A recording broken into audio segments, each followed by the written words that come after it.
जय हिंद एवरीवन। आज हम लोग एक टॉपिक पढ़ने वाले हैं जिसका नाम है तुम्हारा थ्रस्ट एंड प्रेशर, है ना।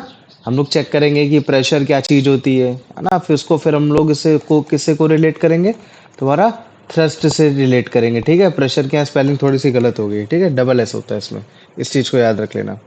तो देखो, सबसे पहले मैं तुम्हें प्रेशर समझाने की कोशिश करता हूँ। मान लो कि तुम्हारे पास ये तुम्हारा थंब है ना। इसको मैं क्या बोल सकता हूँ, ये तुम्हारा थंब है। और मैं बोलता हूँ कि इस थंब से मतलब क्या कहते हैं, तुम किसी भी वुड को प्रेस करो। तो ऑब्वियस सी बात है कि जब भी तुम अपने थंब से किसी वुड को प्रेस करोगे, तो उस वुड में कहीं भी तुमको मतलब क्या कहते हैं, छेद या फिर मतलब गड्ढा होते हुए तुमको नहीं दिखाई देगा। लेकिन अगर मान लो कि मैं बोलता हूँ कि इसी थंब के नीचे मैं कह देता हूँ कि एक मैंने पिन लगा दिया। क्या लगा दी? मैंने एक पिन लगा दी। और मैं बोलता हूँ कि जितने फोर्स से तुम थंब में धक्का लगा रहे थे ना, जैसे मान लो कि मैंने बोला कि ठीक है, तुम मतलब क्या कहते हैं 5 न्यूटन का फोर्स यहाँ लगा रहे थे, तब तुम्हारे मतलब यहाँ जो नीचे सरफेस था उसमें कोई भी धक्का नहीं हो रहा था, ऊपर से नीचे की ओर धक्का लगा रहे हो, है ना, ऐसा समझो। तो अगर मान लो कि मैं कह रहा हूँ कि इस बार तुमने वही 5 न्यूटन का फोर्स का धक्का लगाया, लेकिन इस बार जो तुम्हारा सरफेस था वो तुम्हारा थंब नहीं था, तुम्हारे थंब के नीचे जस्ट एक छोटे से मैंने पिन डाल दी। तब क्या होगा? तब तुम ये देखोगे कि उसी सेम फोर्स से जब तुमने थंब में, तुमने एक मतलब थंब के थ्रू मतलब क्या कहते हैं एक पिन में एक फोर्स लगाओगे, तो जो भी तुम्हारी वुड होगी, है ना, जैसे मान लो कि ये वुड ऐसे थी, तो ये वुड में क्या करेगा, पियर्स कर जाएगा, तुरंत मतलब गड्ढा कर देगा और ये अंदर घुस जाएगा। तो मैं एक बार इसको ऐसे दिखा सकता हूँ कि हाँ चलो ठीक है, मैंने एक बार मतलब धक्का लगाया, 5 न्यूटन का इस बार धक्का लगाया, तो अब ये अंदर घुस गया। ऐसे कैसे घुस गया, मतलब ये अंदर घुस गया। तो ये एक्चुअली हुआ कैसे, मतलब मान लो कि 5 न्यूटन का जब मैंने थंब में फोर्स लगाया तब तो नहीं गया, लेकिन 5 न्यूटन का फोर्स जब मैंने पिन में लगा दिया तो वो बड़े आराम से चला गया। तो जब हम इस तरीके की चीजें देखेंगे ना, तब हमारे पास एक कंसेप्ट आएगा, जिस कंसेप्ट को बोलते हैं तुम्हारा प्रेशर बोलते हैं, या फिर अगर मैं उसको दूसरे नाम से बोलना चाहूँ तो मैं बोल सकता हूँ कि फोर्स पर यूनिट एरिया। क्या बोल सकता हूँ?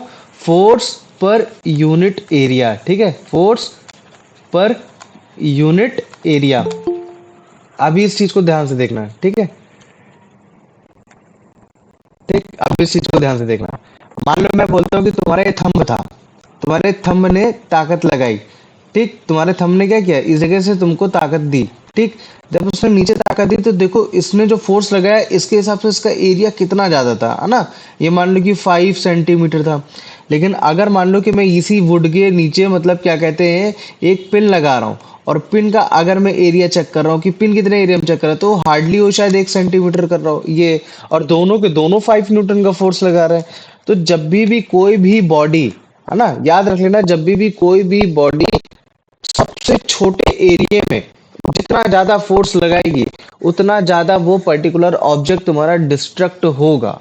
याद रख लेना इस चीज को। मतलब कि डिस्ट्रक्ट होगा मतलब कि उस चीज में सबसे ज्यादा उस जगह तुम्हारा प्रेशर लग रहा होगा, ये है। इस चीज को याद रख लेना, उस जगह क्या लग रहा होगा, सबसे ज्यादा तुम्हारा प्रेशर लग रहा होगा। तो पहले मुझे बताओ, इतना समझ में आ गया कि नहीं आ गया? हाँ भैया। हाँ हाँ भैया। आ भाई। गया ना ये? तो इस, हाँ, सिंपल सी बात है ये, है ना। तो ये तो तब हमने लगाया कि जब बॉडी हम अपना फोर्स लगा रहे, अपनी तरफ से ताकत लगा रहे। याद रखना, जैसे मान लो कि ये भी सिंपल सा ना, समझो कि ये दीवार है, ठीक है, ये दीवार है, और इस दीवार में मतलब क्या कहते हैं कि तुम अपने हाथों से धक्का लगा रहे हो। हाथों से धक्का लगाओगे, दीवार में कुछ नहीं होगा, है ना। मान लो कि 5 न्यूटन का धक्का लगा रहे हो, कुछ नहीं होगा। एक कार्डबोर्ड की दीवार है, लेकिन अगर उसी कार्डबोर्ड की दीवार में अगर तुम 5 न्यूटन से अगर तुम उसको लगा रहे हो धक्का, मतलब क्या कहते हैं पिन का धक्का लगा रहे हो, तो पिन के धक्के से पिन अंदर आराम से गड़ जा रहा है। तो वो क्यों हो रहा है, याद रख लेना, फोर्स पर यूनिट एरिया, मतलब कि कितने एरिया में आप फोर्स लगा रहे हो। और जब मैं पर लगा देता हूँ तो उसका मतलब क्या है कि एरिया जो भी पर के बाद चीज जाएगी वो क्या आ जाएगी, डिवाइड में चली जाएगी। तो मैं कैसे लिख सकता हूँ, फोर्स हो गया और पर का मतलब डिवाइड, और उसके बाद मैंने लिख दिया एरिया, लिख दिया मतलब कि कितने एरिया में कितना फोर्स लग रहा है। और मैं बता रहा हूं कि अगर मान लो कि एरिया छोटा है और आप फोर्स लगा रहे हो, अगर मान लो कि दो बार लेता हूँ, 5 न्यूटन का फोर्स लेता हूँ, जिसमें जो एरिया था वो तुम्हारा मतलब क्या कहते हैं 10 सेंटीमीटर स्क्वायर था, और एक बार तुमने फिर से 5 न्यूटन का फोर्स लगाया, इस बार जो एरिया था वो तुम्हारा 12 सेंटीमीटर स्क्वायर का था। तो ऑब्वियस ही बात है कि भैया एरिया बढ़ गया। एरिया बढ़ गया, पहले से दूसरे में आने में एरिया बढ़ गया। और जब आपका एरिया बढ़ गया तो उसका मतलब क्या है कि आपका डिनोमिनेटर बढ़ गया। तो मुझे बताओ, अगर डिनोमिनेटर बढ़ जाएगा तो जो पूरे फ्रैक्शन की वैल्यू होगी वो क्या हो जाएगी, बढ़ जाएगी या घट जाएगी? घट जाएगी। घट जाएगी। और ये घट फोर्स पर जाएगी। यूनिट एरिया होता क्या है, तुम्हारा प्रेशर ही तो होता है एक्चुअली में। तो इसका मतलब क्या है कि अगर किसी कभी भी आप प्रेशर लगा रहे हो, तो आप जितना फोर्स लगाते हो, आप इस चीज को हमेशा देखने की कोशिश करो कि आप कितने एरिया में लगा रहे हो। अगर आपको ज्यादा प्रेशर लगाना है तो आप एरिया को रिड्यूस कर दो, ताकि आपका ओवरऑल फ्रैक्शन रिड्यूस हो जाए। तो तुम्हारा मतलब सॉरी, ओवरऑल फ्रैक्शन रिड्यूस, अगर अगर आपको रिड्यूस करना है, प्रेशर को रिड्यूस करना है, तो आप एरिया को बढ़ा दो ताकि आपका ओवरऑल फ्रैक्शन रिड्यूस हो जाए, मतलब कि आपका प्रेशर रिड्यूस हो जाए। और अगर मान लो कि आपने एरिया को घटा दिया, तो फिर आपका टोटल फ्रैक्शन बढ़ जाए, क्योंकि जैसे जैसे आपका डिनोमिनेटर घटता जाता है, वैसे वैसे आपका मतलब क्या कहते हैं, फ्रैक्शन की वैल्यू बढ़ती जाती है। और जैसे जैसे फ्रैक्शन की वैल्यू बढ़ेगी, तो फिर क्या होगा कि यही प्रेशर की वैल्यू ज्यादा आ जाएगी। मतलब कि टोटल प्रेशर की वैल्यू जो, अगर तुम ध्यान से देखोगे, तो दो चीजों पर डिपेंड हो रही है। एक मैं क्या लिख सकता हूँ कि pressure is directly proportional to force, मतलब ये अगर मान लो कि एरिया उतना ही है ना, एरिया उतना ही है, और लेकिन इस बार तुमने फोर्स बढ़ा दिया। मैंने बोल दिया कि चलो 10 सेंटीमीटर इधर था, इस बार भी मैंने इधर ही 10 सेंटीमीटर कर दिया। लेकिन मैंने बोल दिया कि इस बार तुम 5 न्यूटन का फोर्स नहीं लगा रहे थे, इस बार तुम मतलब क्या कहते हैं 8 न्यूटन का फोर्स लगा रहे थे। तब भी हो सकता है कि तब भी बराबर तुम्हारा प्रेशर की वैल्यू निकल कर आए, है ना। तो इसका मतलब मैं क्या कह सकता हूँ कि अगर तुम प्रेशर बढ़ा रहे हो, तो वो हो सकता है कि फोर्स की वजह से भी बढ़ रहा हो, कि मतलब फोर्स के वो डायरेक्टली प्रोपोर्शनल है। और फिर उसके बाद में क्या हो सकता है कि हाँ, अगर तुम प्रेशर मतलब क्या कहते हैं कि बढ़ा रहे हो घटा रहे हो, तो वो किसके प्रोपोर्शन इनवर्सली प्रोपोर्शनल है, तुम्हारे एरिया के। मतलब कि अगर आपका एरिया, अगर मान लो कि फोर्स कांस्टेंट है, फोर्स उतना ही है, तो अगर फिर आपका एरिया बढ़ेगा, तो फिर आपके प्रेशर की वैल्यू कम होगी, और अगर आपका एरिया घटेगा, तो फिर आपके प्रेशर की वैल्यू बढ़ेगी। मतलब कि pressure is inversely proportional to area when the constant force is applied by the previous attempt, है ना ये है। और फिर इसके बाद आप ये भी बोल सकते हो कि force is directly proportional to the area, है ना। ये एफ जो मैंने लिखा है, ये एरिया एक्चुअली में। तो पहले मुझे बताओ, इतना समझ में आ गया कि नहीं आ गया? हाँ भैया। आ गया ना। तो है ना, ये अभी जितना भी हमने सिनेरियो पढ़ा, उसमें कहीं ना कहीं हमने एक्सटर्नल फोर्स लगाया ही लगाया, है ना, अपने बॉडी से। मतलब क्या, फोर्स लगाया ही लगाया। लेकिन कुछ ऐसे फोर्स भी होते हैं जो एक्सटर्नल फोर्स हम नहीं लगाते, लेकिन हमारे बॉडी पे लग रहे होते हैं। जैसे कि वेट हो गया, है ना। वेट वेट में हम फोर्स नहीं लगाते। फोर्स कौन लगाता है? तुम्हारा ग्रेविटेशनल फोर्स लगाती है ना, ग्रेविटेशनल अर्थ लगाती है। तो जब ग्रेविटेशनल फोर्स हमारी बॉडी पे लगता है, तो कितने फोर्स से हम बॉडी की तरफ, मतलब अर्थ के सेंटर की तरफ अट्रैक्ट हो रहे होते हैं, वही वेट भी होता है ना। तो इसका मतलब है कि इस बार फोर्स कहाँ लग रहा है? हमारे ऊपर लग रहा है। अभी तक हम लोग पिन पे फोर्स लगा रहे थे अपनी तरफ से, लेकिन अब ग्रेविटी हम पे फोर्स लगा रही है कि बेटा तू मतलब वो कर। तो मुझे होता, वेट तो हर किसी का होता है, और वेट कैसा होता है? डाउनवर्ड फोर्स होता है, मतलब कि नीचे की तरफ होता है। तो अगर मान लो कि हम लोग नीचे की तरफ हमारा फोर्स लग रहा है, और हमारा जो फोर्स है, हम पे जो फोर्स लग रहा है वो नीचे की तरफ लग रहा है, अर्थ मतलब हमको पुल करके फोर्स लगा रही है। और तुम सोचो कि अगर हमारा कोई एरिया मतलब छोटा होगा, तो फिर हम उस जगह ज्यादा प्रेशर लगा रहे होंगे, और अगर कहीं एरिया ज्यादा बड़ा होगा, तो उस जगह हम कम प्रेशर लगा रहे होंगे। एग्जाम्पल की तरफ से समझो कि जैसे मैं बोल देता हूँ कि तुम्हारे पास ब्रिक है, ठीक है। एक ब्रिक है तुम्हारे पास, ये सिंपल, जिसको हम लोग बोल सकते हैं कि यार ये वर्टिकल ब्रिक है, और ये एक है तुम्हारे पास हॉरिजॉन्टल ब्रिक है। और मुझे मालूम है कि अगर मान लो कि ये तुम्हारे अर्थ के सरफेस पे पाई जा रही है, ठीक है, अर्थ के सरफेस पे, तो इनका कुछ वेट है। तो हमको कैसे पता चला इनका कुछ वेट है? क्योंकि हमें मालूम है भैया कि इनका वेट बेसिकली इस वजह से, क्योंकि ग्रेविटेशनल अर्थ इन पे एक पुलिंग फोर्स लगा रही है, एक अट्रैक्शन फोर्स लगा रही है, इसी वजह से इनका वेट है, और जो कि डाउनवर्ड डायरेक्शन में। तो मैंने लिख दिया इसको ब्रिक ए लिख दिया, मैंने इसको लिख दिया ब्रिक बी लिख दिया। अब मुझे मालूम है कि अगर फोर्स ब्रिक पे लग रहा है ना, फोर्स किस पे लग रहा है? ब्रिक पे लग रहा है। तो इसका मतलब है कि ये एक तरीके से तुम्हारा मतलब वो लगाएगा, मतलब कि ये प्रेशर क्रिएट करेगा। तो एक बार मतलब प्रेशर ए कर रहा है, एक प्रेशर जनरेट तुम्हारा बी कर रहा है। लेकिन मुझे पता चल रहा है कि अर्थ के अगर सरफेस पे देखा जाए, अर्थ के अगर सरफेस पे देखा जाए, तो एक बहुत ही कम मतलब क्या कहते हैं वो ले रहा है, एरिया ले रहा है। लेकिन अगर बी अगर देखा जाए, तो बी बहुत बड़ा एरिया ले रहा है। तो मुझे इसके हिसाब से बताओ, फिर प्रेशर सबसे ज्यादा कौन जनरेट करेगा? ए करेगा या बी करेगा? भैया ए।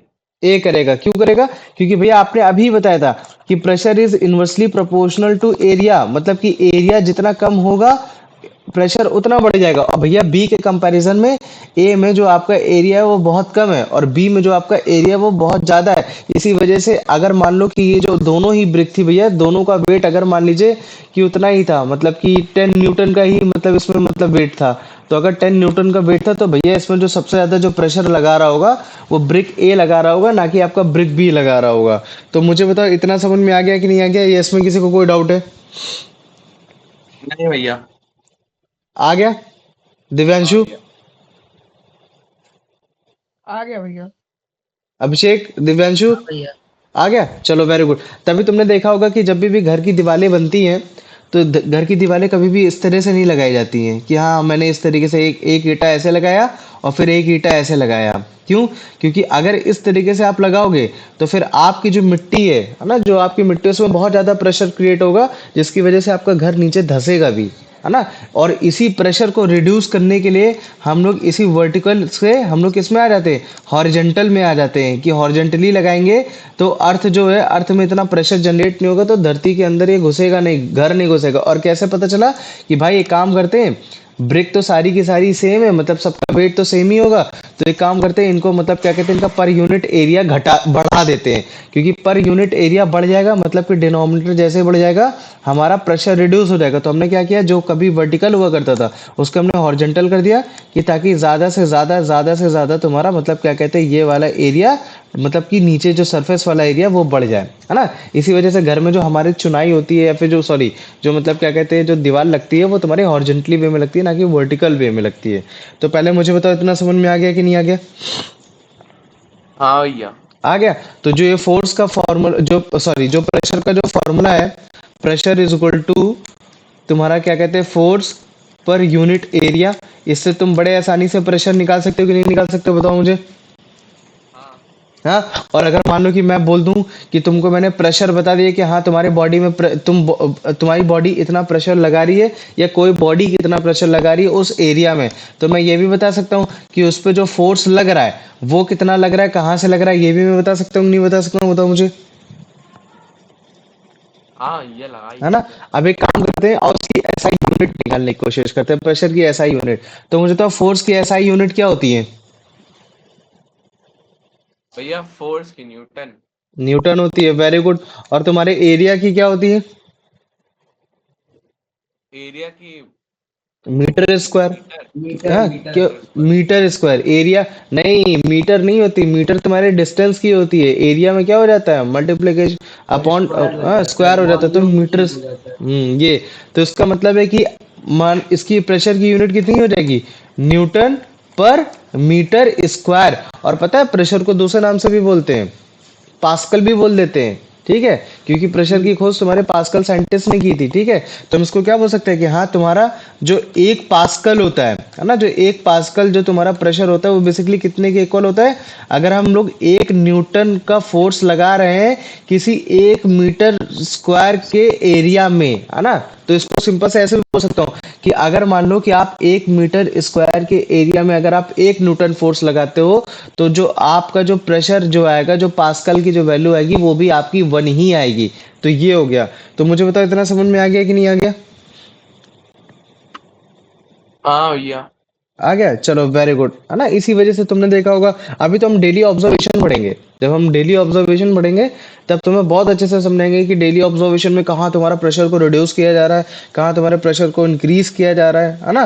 क्योंकि कहीं प्रेशर को इंक्रीज करना ज्यादा अच्छा होता है, कहीं को प्रेशर डिक्रीज करना ज्यादा मतलब क्या कहते हैं ज्यादा बेटर हो सकता है। अच्छा, कोई एक एग्जांपल बता सकता है जहाँ प्रेशर को इंक्रीज करना ज्यादा बेस्ट है उस जगह के लिए, बताओ। कोई भी एक ऐसा एग्जांपल जहाँ प्रेशर को यार इंक्रीज करेंगे तो हमारे लिए फायदा है, मतलब कि एरिया को रिड्यूस करके अगर हम प्रेशर को बढ़ाएंगे तो हमारे लिए ही फायदा करेगा, बताओ मुझे। कोई भी एक एग्जांपल याद आ रहा है, अभिषेक, दिव्यांशु, कुछ भी, यश, नहीं याद आ रहा है? हाँ भैया। हाँ भैया। बताओ मुझे। आपकी आवाज कट गई थी। मैं ये बोल रहा हूँ कि कहीं भी कोई भी एक ऐसा एग्जांपल जहां आपने मतलब क्या कहते हैं कि प्रेशर को बढ़ाया हो विद रिड्यूसिंग द एरिया, कि आप एरिया को रिड्यूस करके प्रेशर बढ़ा रहे हो, आप उसको डेली लाइफ में यूटिलाइज कर रहे हो। अभी एरिया बताएंगे जैसे। प्रेशर बढ़ा एरिया हाँ, कम कर रहे हैं। क्या? प्रेशर बढ़ा रहे हैं और एरिया कम कर रहे हैं। हाँ, और वो हमारे डेली लाइफ में काम में भैया आ रहा है। कीली ठोकते हैं। हाँ, कीली ठोकते ये वाला भी देखो, इसी वजह से तो ये वाला पेज लेकर आया था कि भैया कीली ठोकने के लिए कीली के जो सरफेस हेलो। एरिया उसको घटा देते हैं, कि ताकि उसका एरिया घट जाएगा तो वो कम एरिया में जाके ज्यादा प्रेशर लगाएगा, तो हम उसको इस्तेमाल कर सकते हैं। और एक एग्जांपल बताओ। हेलो। हाँ, और एक एग्जांपल बताओ। ये आपकी आवाज बार बार कट रही है। तो एक दूसरा एग्जांपल है तुम्हारा नाइफ वाला भी एग्जांपल है ना। नाइफ में भी क्या करते हैं, नाइफ का एरिया घटा देते हैं और उसमें प्रेशर मतलब कि एरिया घटते ही प्रेशर बढ़ जाता है, तो फिर वो हमारा शार्प नाइफ हो जाता है, तो हमारे लिए यूटिलाइजेशन हो जाता है उसका।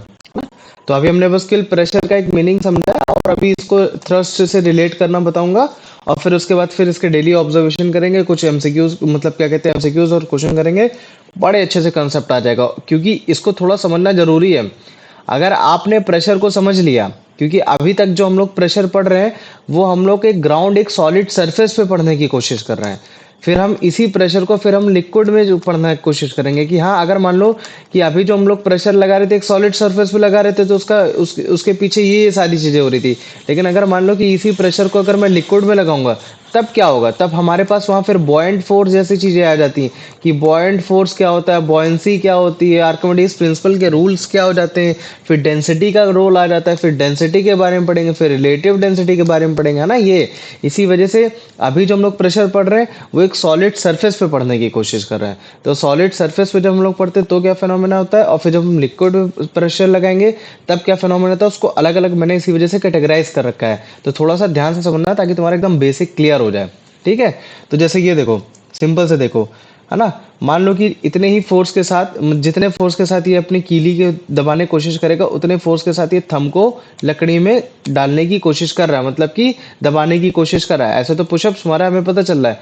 हम क्या बोल सकते हैं कि अगर मान लो कि हार्डली पुश कर रहा है ना, वुड को पुश कर अपने थंब से, तो हमें मालूम है कि थंब क्या होगा, वुड के अंदर नहीं जाएगा, है ना। लेकिन अगर मान लो कि यही इसी सेम फोर्स के साथ या से कम फोर्स पे भी, अगर मान लो कि मैं ये जो ड्राइंग पिन है, इस ड्राइंग पिन को अगर मैं मतलब मान लो कि इसी फोर्स के साथ अगर थंब से अंदर पुश करता हूँ, अंदर की ओर पुश करता हूँ, फोर्स लगाता हूँ, तो मुझे पता चलेगा मैं जितना फोर्स लगा रहा हूँ उसके हिसाब से एरिया बड़ा कम है, तो फिर क्या होगा, ये बड़े आसानी से जो ड्राइंग पिन है ये तुम्हारे वुड के अंदर चला जाएगा। देखो ध्यान से, है ना।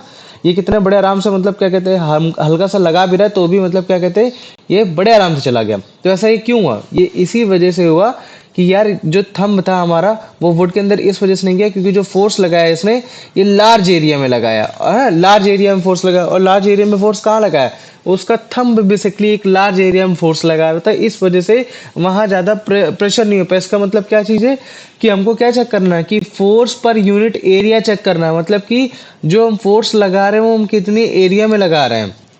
अगर हमारा फोर्स कम एरिया में लगेगा तो ज्यादा ज्यादा मतलब क्या कहते हैं प्रेशर आएगा, अगर हमारा फोर्स ज्यादा एरिया में लगेगा तो कम प्रेशर आएगा, है ना। और इसी को हमने प्रेशर से डोनेट कर दिया। तो ये जो पहला वाला जो एग्जांपल था, ये जो थंब वाला एग्जांपल था, इसमें बेसिकली क्या था कि इसने जो फोर्स लगाया था वो ज्यादा एरिया में लगा दिया था, और ज्यादा एरिया में लगाने पे जो उसका जो प्रेशर था वो रिड्यूस हो गया था, है ना। लेकिन अगर मान लो कि मैं ड्राइंग पिन वाला एग्जांपल लेता हूँ जिस वुड में लगाया, इसकी शार्प टिप ने क्या किया, जो फोर्स लगाया था वो बहुत कम एरिया में लगा दिया, जिसकी वजह से जो फोर्स पर यूनिट एरिया है कि मतलब उस एरिया में कितना फोर्स लगा वो बहुत कम हो, वो बहुत ज्यादा हो गया, है ना। और वो जब बहुत ज्यादा हो गया तो इसका मतलब क्या है कि उस जगह का प्रेशर ज्यादा हो गया, है ना। तो ये एग्जांपल ही हमको बता रहे हैं दोनों के दोनों कि मतलब हाँ, प्रेशर एक तरीके का फोर्स होता है जो आपके पर यूनिट एरिया ऑब्जेक्ट पे लगता है। और यहाँ पर यूनिट एरिया ऑब्जेक्ट क्या है तुम्हारा, एक तरीके का वो है, वुड है, कि हाँ उस एरिया में आप लगाने की कोशिश कर रहे हो, ये हो गया। तो जो फोर्स ऑफ थंब है वो स्मॉल प्रेशर जनरेट किया क्योंकि उसके पास लार्जर एरिया वुड कवर कर रहा था। लेकिन जो सेम फोर्स से जो हमने थंब को मतलब क्या कहते हैं कि उसमें मतलब क्या कहते हैं कि उसमें लगा एक छोटे से एरिया में लगाने की कोशिश करेंगे, तुमको ग्रेटर प्रेशर देखने को मिलेगा। जैसे कि हमने हेल्प की किसकी, तुम्हारी एक ड्राइंग पिन की, क्योंकि जो वुड था, वुड में जो छोटा सा एरिया कौन ले रहा था, ड्राइंग पिन ले रहा था, ना कि तुम्हारा एक पूरा पूरा, क्योंकि ज्यादा एरिया कौन ले रहा था, थंब ले रहा था, तभी थंब वाला ज्यादा प्रेशर नहीं बना पा रहा था और एक पिन वाला ज्यादा प्रेशर बना पा रहा था, ये है ना। तो ये तो हमने वो वाली चीजें देखी जिसमें हमने फोर्स को अप्लाई किया अपने बॉडी की तरफ से। लेकिन कुछ ऐसी चीजें होती हैं जिनमें हम पे फोर्स अप्लाइड होता है ना। जैसे वेट हो गया, वेट भी एक तरीके का फोर्स है जो कि ग्रेविटेशनल फोर्स है, जो कि डाउनवर्ड डायरेक्शन में होता है। अगर डाउनवर्ड डायरेक्शन में होता है तो मतलब कि हम भी हम पे जो फोर्स लग रहा है, अगर हम जितने सरफेस पे होंगे, अगर वो सरफेस कम सरफेस होगा तो हम उस जगह ज्यादा फोर्स लगा रहे होंगे, और अगर मान लो कि अगर ज्यादा सरफेस पे होंगे तो हम उस जगह कम फोर्स लगा रहे होंगे। एग्जाम्पल के सम पे तुम ब्रिक्स का ले सकते हो, है ना, कि अगर मान लो कि दो ब्रिक्स हैं, डिफरेंट डिफरेंट पोजीशन पे लाई कर रखी हैं, एक स्टैंडिंग पोजीशन में और एक तुम्हारे मतलब क्या कहते हैं लाइंग पोजीशन में, मतलब कि हॉरिजॉन्टल पोजीशन में हो रखी हैं। तो देखो जैसे ये है ना, अगर तुम ध्यान से देखोगे ये वाली जो ब्रिक है, ये जो ब्रिक कल्चर है, इस ब्रिक कल्चर में हम देखो कैसे कर रहे हैं, ये वर्टिकली कर रहे हैं। तो हमें मालूम है कि भैया इस तरीके से अगर हम करेंगे तो इसमें क्या होगा कि ये प्रेशर ज्यादा लगाएगी, है ना, ये जो क्या होगा ये प्रेशर ज्यादा लगाएगी। और जब क्यों प्रेशर ज्यादा लगाएगी, क्योंकि भैया इसका force per unit area area जो है बहुत कम है और फोर्स ज्यादा लग रहा है, इस वजह से इसमें ज्यादा प्रेशर नजर आएगा। लेकिन अगर मान लीजिए कि भैया हम इस तरीके से ब्रिक्स लगाते हैं जिसमें हम लोग हॉरिजॉन्टल लगा रहे थे, इसमें क्या है कि जो फोर्स हम लगा रहे हैं, जो वेट है, जो इसका जो मतलब ब्रिक का जो वेट है, वो ब्रिक का वेट मतलब क्या कहते हैं कि इतना नहीं हुआ है ना। और ब्रिक का वेट जो है वो तुम्हारे फोर्स उतना नहीं लगा पा रहा है, क्यों, क्योंकि इसका जो एरिया है वो एरिया इसका मतलब क्या कहते हैं कि बहुत ज्यादा है, इसी वजह से ये प्रेशर कम लगा रहा है और ये पहला वाला प्रेशर ज्यादा लगा रहा है, जिसकी वजह से क्या होगा कि हाँ, जो तुम्हारा मतलब क्या कहते हैं कि जो एक डाउनवर्ड फोर्स लग रहा है, वो डाउनवर्ड डायरेक्शन में जो प्रेशर लग रहा है वो तुम्हारा ये हॉरिजॉन्टल वाला कम करेगा और वर्टिकल वाला ज्यादा करेगा। और तुमको इसको कैसे समझाना है, कुछ इस तरीके से बता दोगे कि जो तुम्हारी ब्रिक ए है वो तुम्हारी लेइंग पोजीशन में है ना, जिसको हम ये वाली ब्रिक ए बोल सकते हैं, ये ब्रिक ए जो लेइंग पोजीशन में है, ठीक, वो मतलब ज्यादा एरिया कवर कर रही है, किस चीज का, कांटेक्ट में ग्राउंड में ज्यादा हो रखी है। और ज्यादा हो रखी है तो इसका मतलब क्या चीज है कि वो जो फोर्स है, जो वेट है ना, वो लार्जर एरिया में पड़ रहा है, जिसका मतलब है कि फोर्स पर यूनिट एरिया का क्या आ जाएगा, स्मॉल आ जाएगा, है ना। तो ब्रिक ए अगर आप लेइंग पोजीशन में लगाओगे तो ग्राउंड में स्मॉलर प्रेशर क्रिएट होगा। लेकिन अगर दूसरी वाली ये जो ब्रिक बी है, अगर आप ब्रिक बी को देखने की कोशिश करोगे तो जो ब्रिक बी है, ब्रिक बी का क्या है केस है कि यार वो स्टैंडिंग पोजीशन में, स्टैंडिंग पोजीशन में मतलब कि उसका एरिया ऑफ कांटेक्ट ग्राउंड से कितना है, छोटा हो रखा है, छोटा हो रखा है। तो इसका मतलब क्या है कि जो वेट है, जो फोर्स है, जो लगा रही है, जो एरिया पे लगा रही है, वो छोटा होने की वजह से जो उसका फोर्स पर यूनिट एरिया मतलब कि जो प्रेशर है वो बहुत ज्यादा हो गया, क्योंकि जो एरिया होता है वो इनवर्सली प्रोपोर्शनल टू प्रेशर के होता है। इसी वजह से तुम्हारा क्या है कि जो ब्रिक बी है, स्टैंडिंग पोजीशन होने की वजह से, मतलब वर्टिकल पोजीशन होने की वजह से, उस ग्राउंड में कम एरिया के होने की वजह से तुम्हारा वो ज्यादा प्रेशर लगा रही है। तो हम वो क्या बोल सकते हैं कि दो चीजों पे तुम्हारा प्रेशर डिपेंड हो रखा है। पहला कि फोर्स कितना लगा रहे हो, अगर मान लो कि मैं बोल देता कि ए वाले में मैंने 10 न्यूटन लगाया था, बी वाले में 50 न्यूटन लगाया था, या फिर मान लो कि मैंने बोल दिया कि बी में मैंने 10 न्यूटन लगाया था, ए में 50 न्यूटन लगाया था, तो हो सकता है कि दोनों का प्रेशर बराबर आ जाए, है ना। तो फोर्स कितना लगा रहे हो, प्रेशर इस चीज पे भी डिपेंड होता है, और फोर्स कितने एरिया पे लगा रहे हो इस चीज पे भी डिपेंड होता है ना। तो अगर मान लो कि अलग अलग बॉडी है तो अलग अलग बॉडी के लिए अलग अलग हिसाब से चेक करेंगे। अगर मान लो कि एक ही बॉडी है तो फिर हम ये चेक करते हैं कि चलो फोर्स तो उस जगह बराबर हो जाएगा, लेकिन अगर एरिया के टर्म में देखा जाए तो अगर एरिया किसी का कम होगा तो ज्यादा प्रेशर होगा, अगर एरिया किसी का ज्यादा होगा तो वहां थोड़ा सा कम प्रेशर हो जाएगा। ये हो गया। तो इस तरीके से फंडामेंटल हम लोग डिराइव कर सकते हैं, है ना। तो अगर सेम फोर्स प्रोड्यूस किया जा रहा है डिफरेंट डिफरेंट प्रेशर के साथ, तो वो मतलब क्या कहते हैं, जो सेम फोर्स अगर प्रोड्यूस किया जाए, है ना, डिफरेंट प्रेशर के साथ, तो वो इस चीज पर डिपेंड करेगा कि एरिया कितना इस्तेमाल किया, जो मैंने अभी बताया, है ना। लेकिन अगर मान लो कि फोर्स किसी एक लार्ज एरिया पे प्रोड्यूस हो रहा है तो वहाँ तुम्हारा प्रेशर कम होगा, और अगर मान लो कि फोर्स अगर छोटे एरिया में प्रोड्यूस किया जा रहा है तो वहाँ लार्जर फोर्स होगा। तो प्रेशर को अगर तुम ध्यान से देखोगे तो कैसे वो प्रोड्यूस हो रहा है अभी तक, अगर अभी तक तुम ध्यान से देखो तो ये सारे प्रेशर कैसे जनरेट हो रहे हैं, एकदम वर्टिकली हो रहे हैं, है ना। वर्टिकली कैसे कि ये जो प्रेशर है, मतलब कि ये जो प्रेशर है या फिर जो फोर्स है, ये फोर्स कैसे हो रहा है, जस्ट इसके नीचे वर्टिकल हो रहा है। ऐसा नहीं हो रहा कि फोर्स इधर साइड को ज्यादा लग रहा है और इधर साइड को कम लग रहा है ना, मतलब कि इधर साइड मतलब एक्स और वाई की तरफ मतलब ज्यादा लग रहा है और बी की तरफ नहीं, ये वर्टिकली हर जगह से बराबर ही लग रहा है। क्या लग रहा है, हर जगह से बराबर लग रहा है ना, चाहे आप जहां से चेक करो। और ये कैसा हो रखा है, ये वर्टिकली हो रखा है, जस्ट मतलब कि परपेंडिकुलर हो रखा है, मतलब कि अगर मैं देखा जाए तो एरिया के एकदम फोर्स जो है वो कैसा हो रखा है, परपेंडिकुलर हो रखा है, मतलब कि जस्ट नीचे हो रखा है। और जब भी कोई भी फोर्स अगर एरिया के परपेंडिकुलर अगर अपना फोर्स लगाता है तो उस चीज को हम लोग थ्रस्ट भी बोल देते हैं। क्या बोल देते हैं, थ्रस्ट बोल देते हैं। तो मुझे बताओ, जहां जहां फोर्स लग रखा है क्या मैं वहां वहां थ्रस्ट लिख सकता हूँ, थ्रस्ट, बताओ मुझे, हाँ।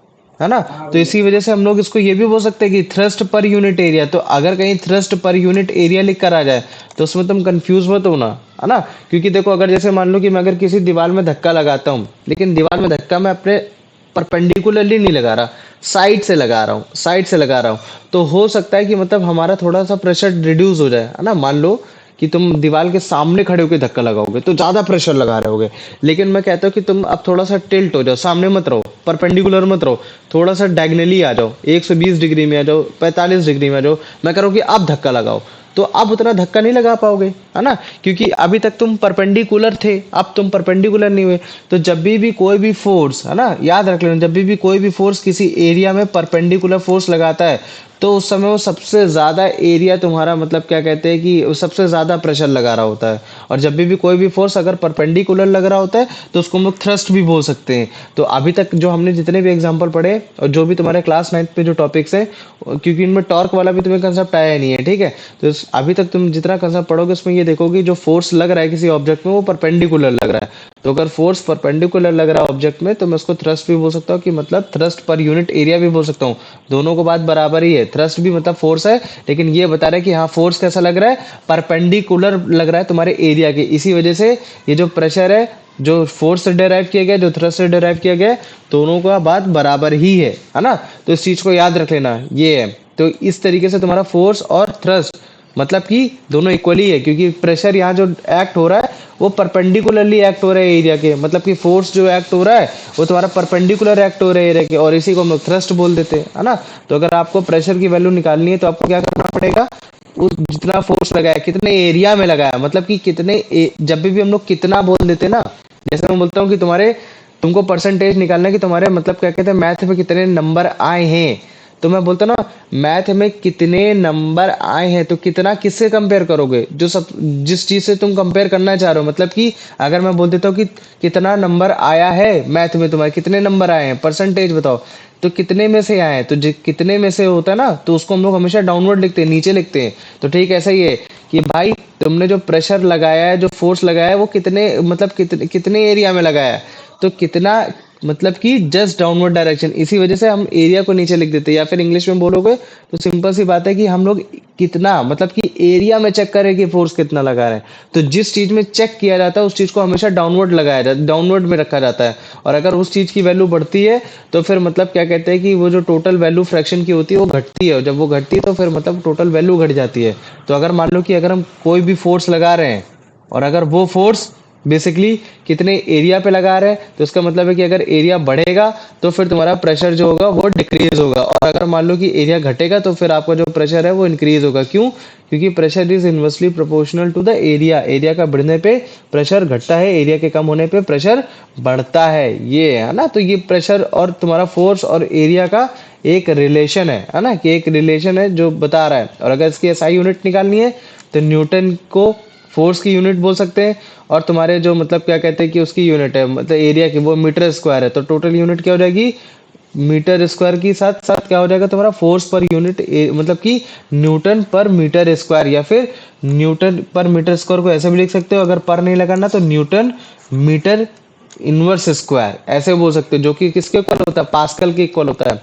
तो अगर मान लो कि अगर तुमने बोला कि हाँ अगर मैं 1 मीटर स्क्वायर में अगर 1 न्यूटन फोर्स लगाऊंगा तो इसकी वैल्यू कितनी आएगी, 1 पास्कल आएगी। तो मतलब कि 1 पास्कल इक्वल टू कितना होता है, 1 न्यूटन मीटर पर स्क्वायर मीटर, है ना, ये हो गया। तो मुझे बताओ इतना समझ में आ गया कि नहीं आ गया,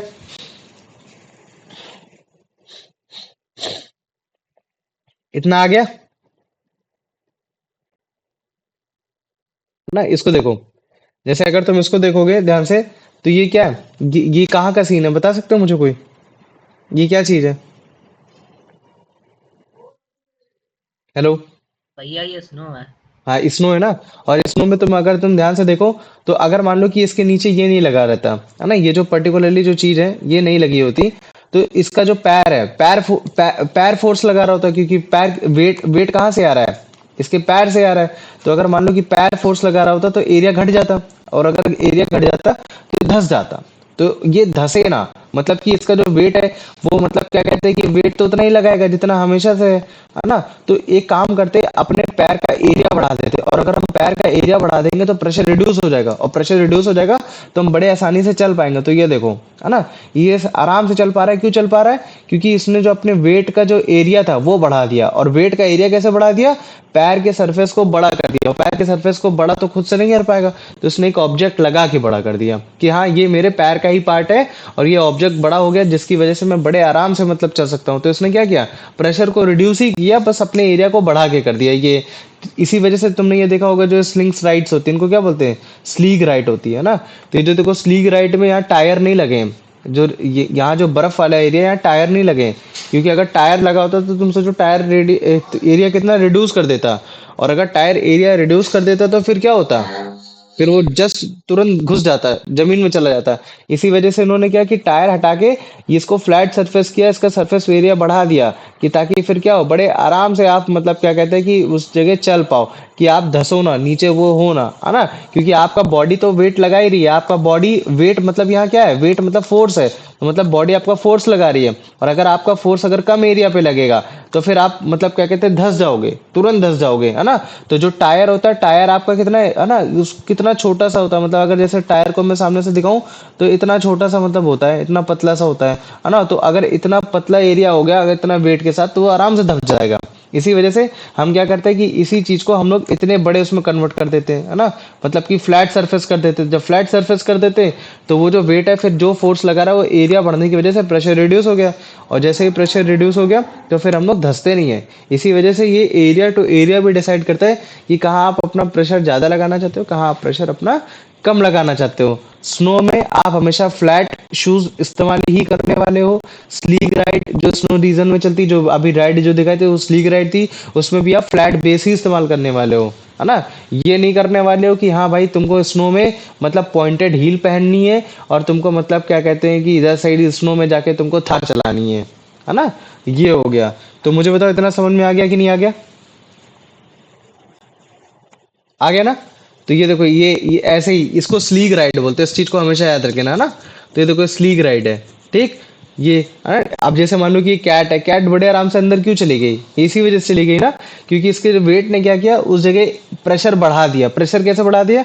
क्योंकि कम फोर्स पे इसने मतलब फोर्स ज्यादा लगाया, कम एरिया पे फोर्स ज्यादा लगाया। अब अगर मान लो कि मैं बोल देता कि इसके जस्ट नीचे मतलब क्या कहते हैं, इसी बिल्ली के नीचे जस्ट एक बड़ा सा कार्डबोर्ड लगा देता, तो ये नहीं कर पाती। तो ये मतलब आराम से नहीं धस पाती। ये है। तो ये कुछ एग्जाम्पल थे तुम्हारे उसके, लेकिन अभी डेली ऑब्जर्वेशन में पढ़ेंगे तो और अच्छे से तुमको समझ में आ जाएगा। आ जाओ, दिव्यांशु इसका आंसर बताओ।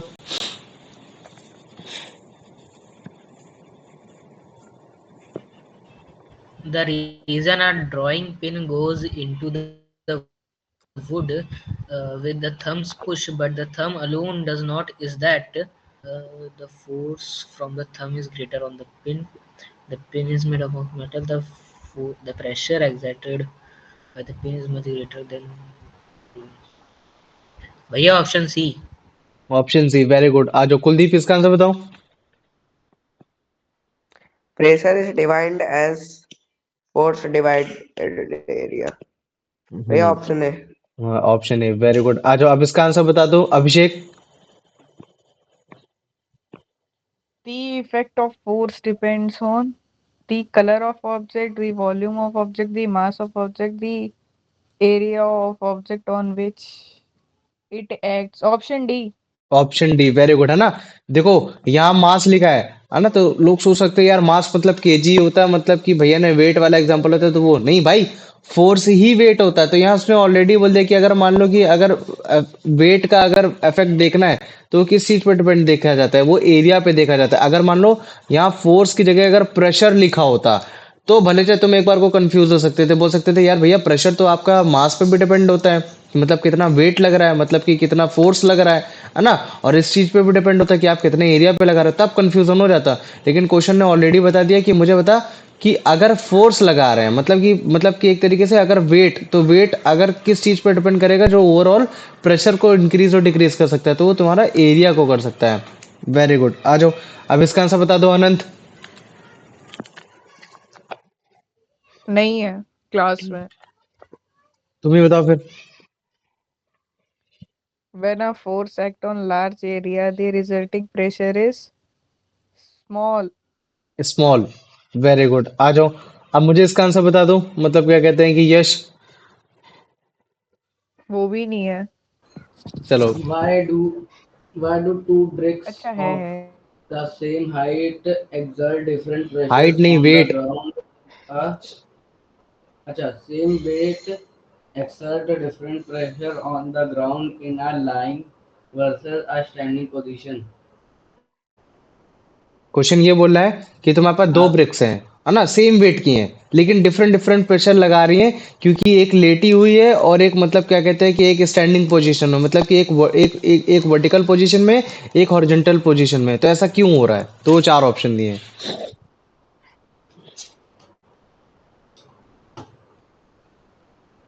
बताओ। भैया option C, hmm. their area in contact with the ground are different. Very good, आ जाओ। कुलदीप, इसका आंसर बताओ। The weight of body is a form of force. Force है ना, जो कि ग्रेविटेशनल फोर्स लगा रही है उस पे, ये है ना। वेरी गुड, आ जाओ। अब इसका आंसर बताओ Divyanshu. In which position would a single brick exert the greatest pressure on the ground? हम्म। भैया laying flat. क्वेश्चन ये बोल रहा है कि मुझे बताओ कि किस भैया पोजीशन में ऑप्शन मैं बी। ब्रेक को रखूं कि वो ज्यादा प्रेशर लगाए। तो अगर ज्यादा प्रेशर लगाना है किसी बॉडी पे, तो फिर उसकी पोजीशन कैसी होनी चाहिए कि वो एरिया ज्यादा ले रही हो या एरिया कम ले रही हो? बताओ मुझे।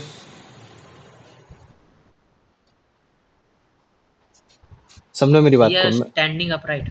स्टैंडिंग अपराइट है ना, इस चीज को याद रख लेना। क्वेश्चन जो बोले, अगर क्वेश्चन ये बोल रहा है कि मुझे ग्रेटर प्रेशर चाहिए, तो उसका मतलब है कि ग्रेटर प्रेशर चाहिए, मतलब कोई मुझे एरिया कम चाहिए, और एरिया कम चाहिए तो मुझे मालूम है कि अगर भैया मैं एक ब्रिक को लाइन पोजीशन में रख दूंगा और एक ब्रिक को अगर मैं स्टैंडिंग पोजीशन में रख दूंगा, तो मुझे मालूम है कि भैया जो आपकी स्टैंडिंग पोजीशन है उसमें एरिया कम लग रहा है, तो इसका मतलब है कि भैया प्रेशर यहाँ बढ़ेगा, और जिस इसमें एरिया ज्यादा बढ़ गया उसका प्रेशर मतलब क्या कहते हैं कि कम हो जाएगा। तो इसका मतलब है क्वेश्चन के हिसाब से बोला है कि प्रेशर बढ़ाना है, मतलब एरिया कम करना है, तो एरिया कम भैया स्टैंडिंग अपराइट में ही होगा, है ना। ये हो गया, है ना, या फिर हम इसको बोल सकते हैं वर्टिकल बोल सकते हैं। ये हो गया, सिंपल सी बात है, क्वेश्चन आसान था। आ जाओ। अब इसका आंसर बता दो, मतलब कि क्या कहते हैं कि अभिषेक। The weight of a body always act in which direction? Upward, downward, sideway. It depends on object's position. Option B, downward. Downward, क्योंकि वेट क्या होता है तुम्हारा, एक तरीके का फोर्स होता है, ग्रेविटेशनल फोर्स होता है, जो आपको टुवर्ड द सेंटर अर्थ लगाने की कोशिश करती है। तो वेट हमेशा डाउनवर्ड, मतलब नीचे वाली डायरेक्शन में ही लगेगा, ये मतलब कि परपेंडिकुलर ही लगने वाला है ये। आ जाओ। अब इसका आंसर बता दो, मतलब क्या कहते हैं कि यश। When a brick is in a lying position, it exerts a smaller pressure on the ground because भैया option C.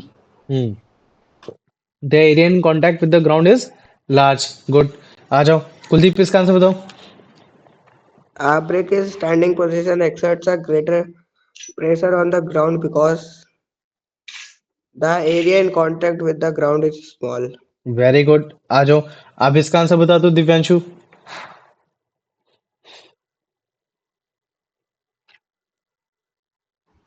The pressure exerted by an object depends on which two factors?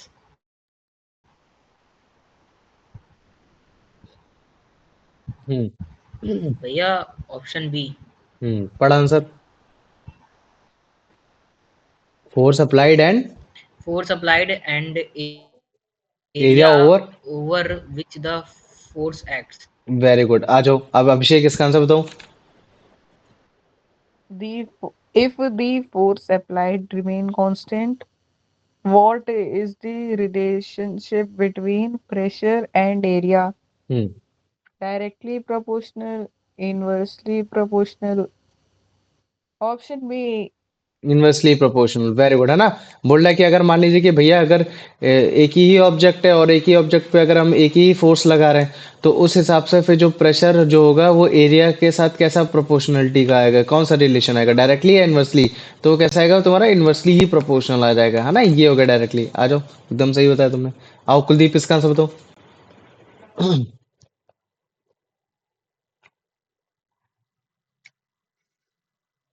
Kuldeep. भैया अनंत आ गया। अनंत बताओ जल्दी आंसर। भैया एक second load हो रहा है। What is the formula for calculating pressure? भैया एरिया इनटू फोर्स।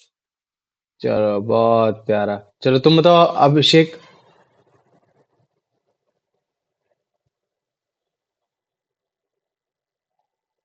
अभिषेक बताओ।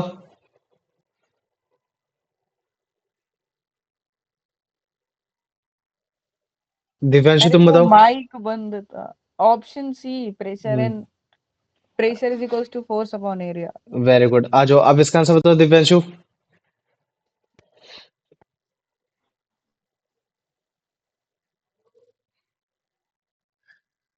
दिव्यांशु इसका आंसर बताओ। क्लास में है दिव्यांशु? भैया मेरा लोड हो रहा है। हाँ हाँ। भैया हूँ। बताओ। भैया स्क्रीन ब्लैक हो गई, मतलब ये बस आपका जो प्रेजेंटेशन है वो ब्लैक हो गया। हाँ हो सकता हो तुम्हारा इंटरनेट स्लो। ठीक है। आ गया। हाँ बताओ। प्रेशर की एसआई यूनिट क्या द होगी? SI unit of pressure is. हम्म। भैया ऑप्शन सी। हाँ ऑप्शन सी वेरी गुड है ना।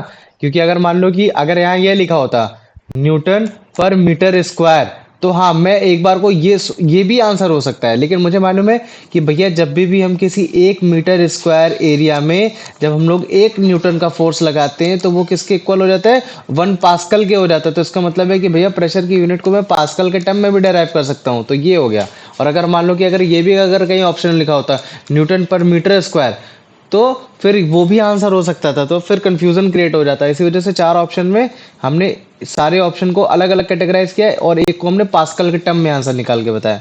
तो SI unit of pressure pascal भी हो सकती है, न्यूटन पर मीटर स्क्वायर भी हो सकती है, न्यूटन मीटर इनवर्स स्क्वायर भी हो सकती है। ऐसे भी लिख सकते हो इनवर्स स्क्वायर, है ना। ये कि जो -2 जब भी हम किसी के ऊपर लगाते हैं ना तो उसका मतलब ही ये होता है कि ये डिनोमिनेटर में जाएगा वैल्यू। ये डिनोमिनेटर में जाएगी तो कैसे हो जाएगी?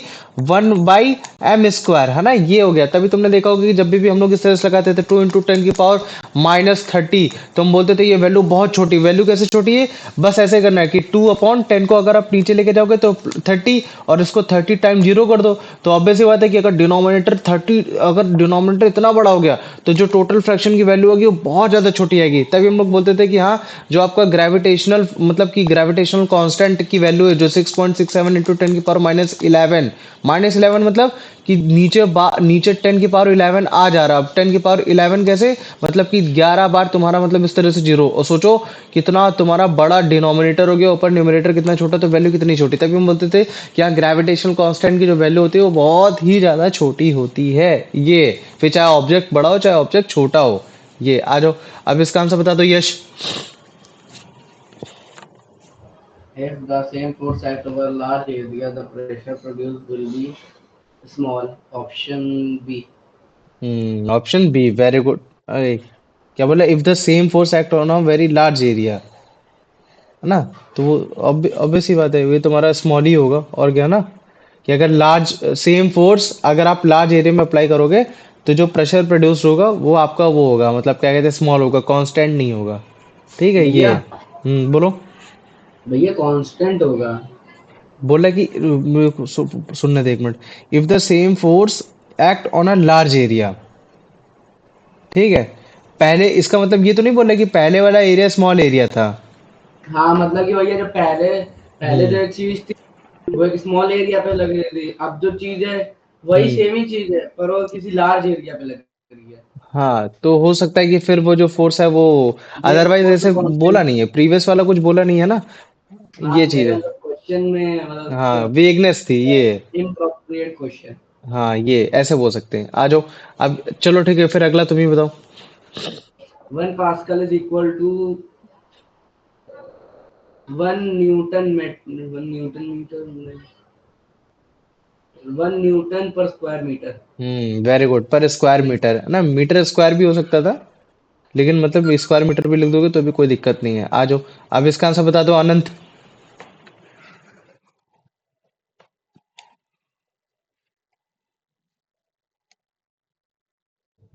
The unit of pressure is obtained by adding the unit of force by the देखो इसको unit of area. एडिंग पड़ रहा है, ये डिवाइडिंग की जगह। We are dividing the unit of force by the unit of area. This gives the unit of pressure as pascals or Newton per square meter. भैया option C. Very good, आ जाओ अब इसका आंसर बता दो Abhishek. A flat base on a sleek, slide sleek. sled is used instead of round tires in snow. Reason to option B, decrease the pressure on the snow. हाँ very good, decrease the pressure on the snow. आ जाओ अब इसका answer बता दो Kuldeep. The principle behind using snow shoes or a flat base on a sled is to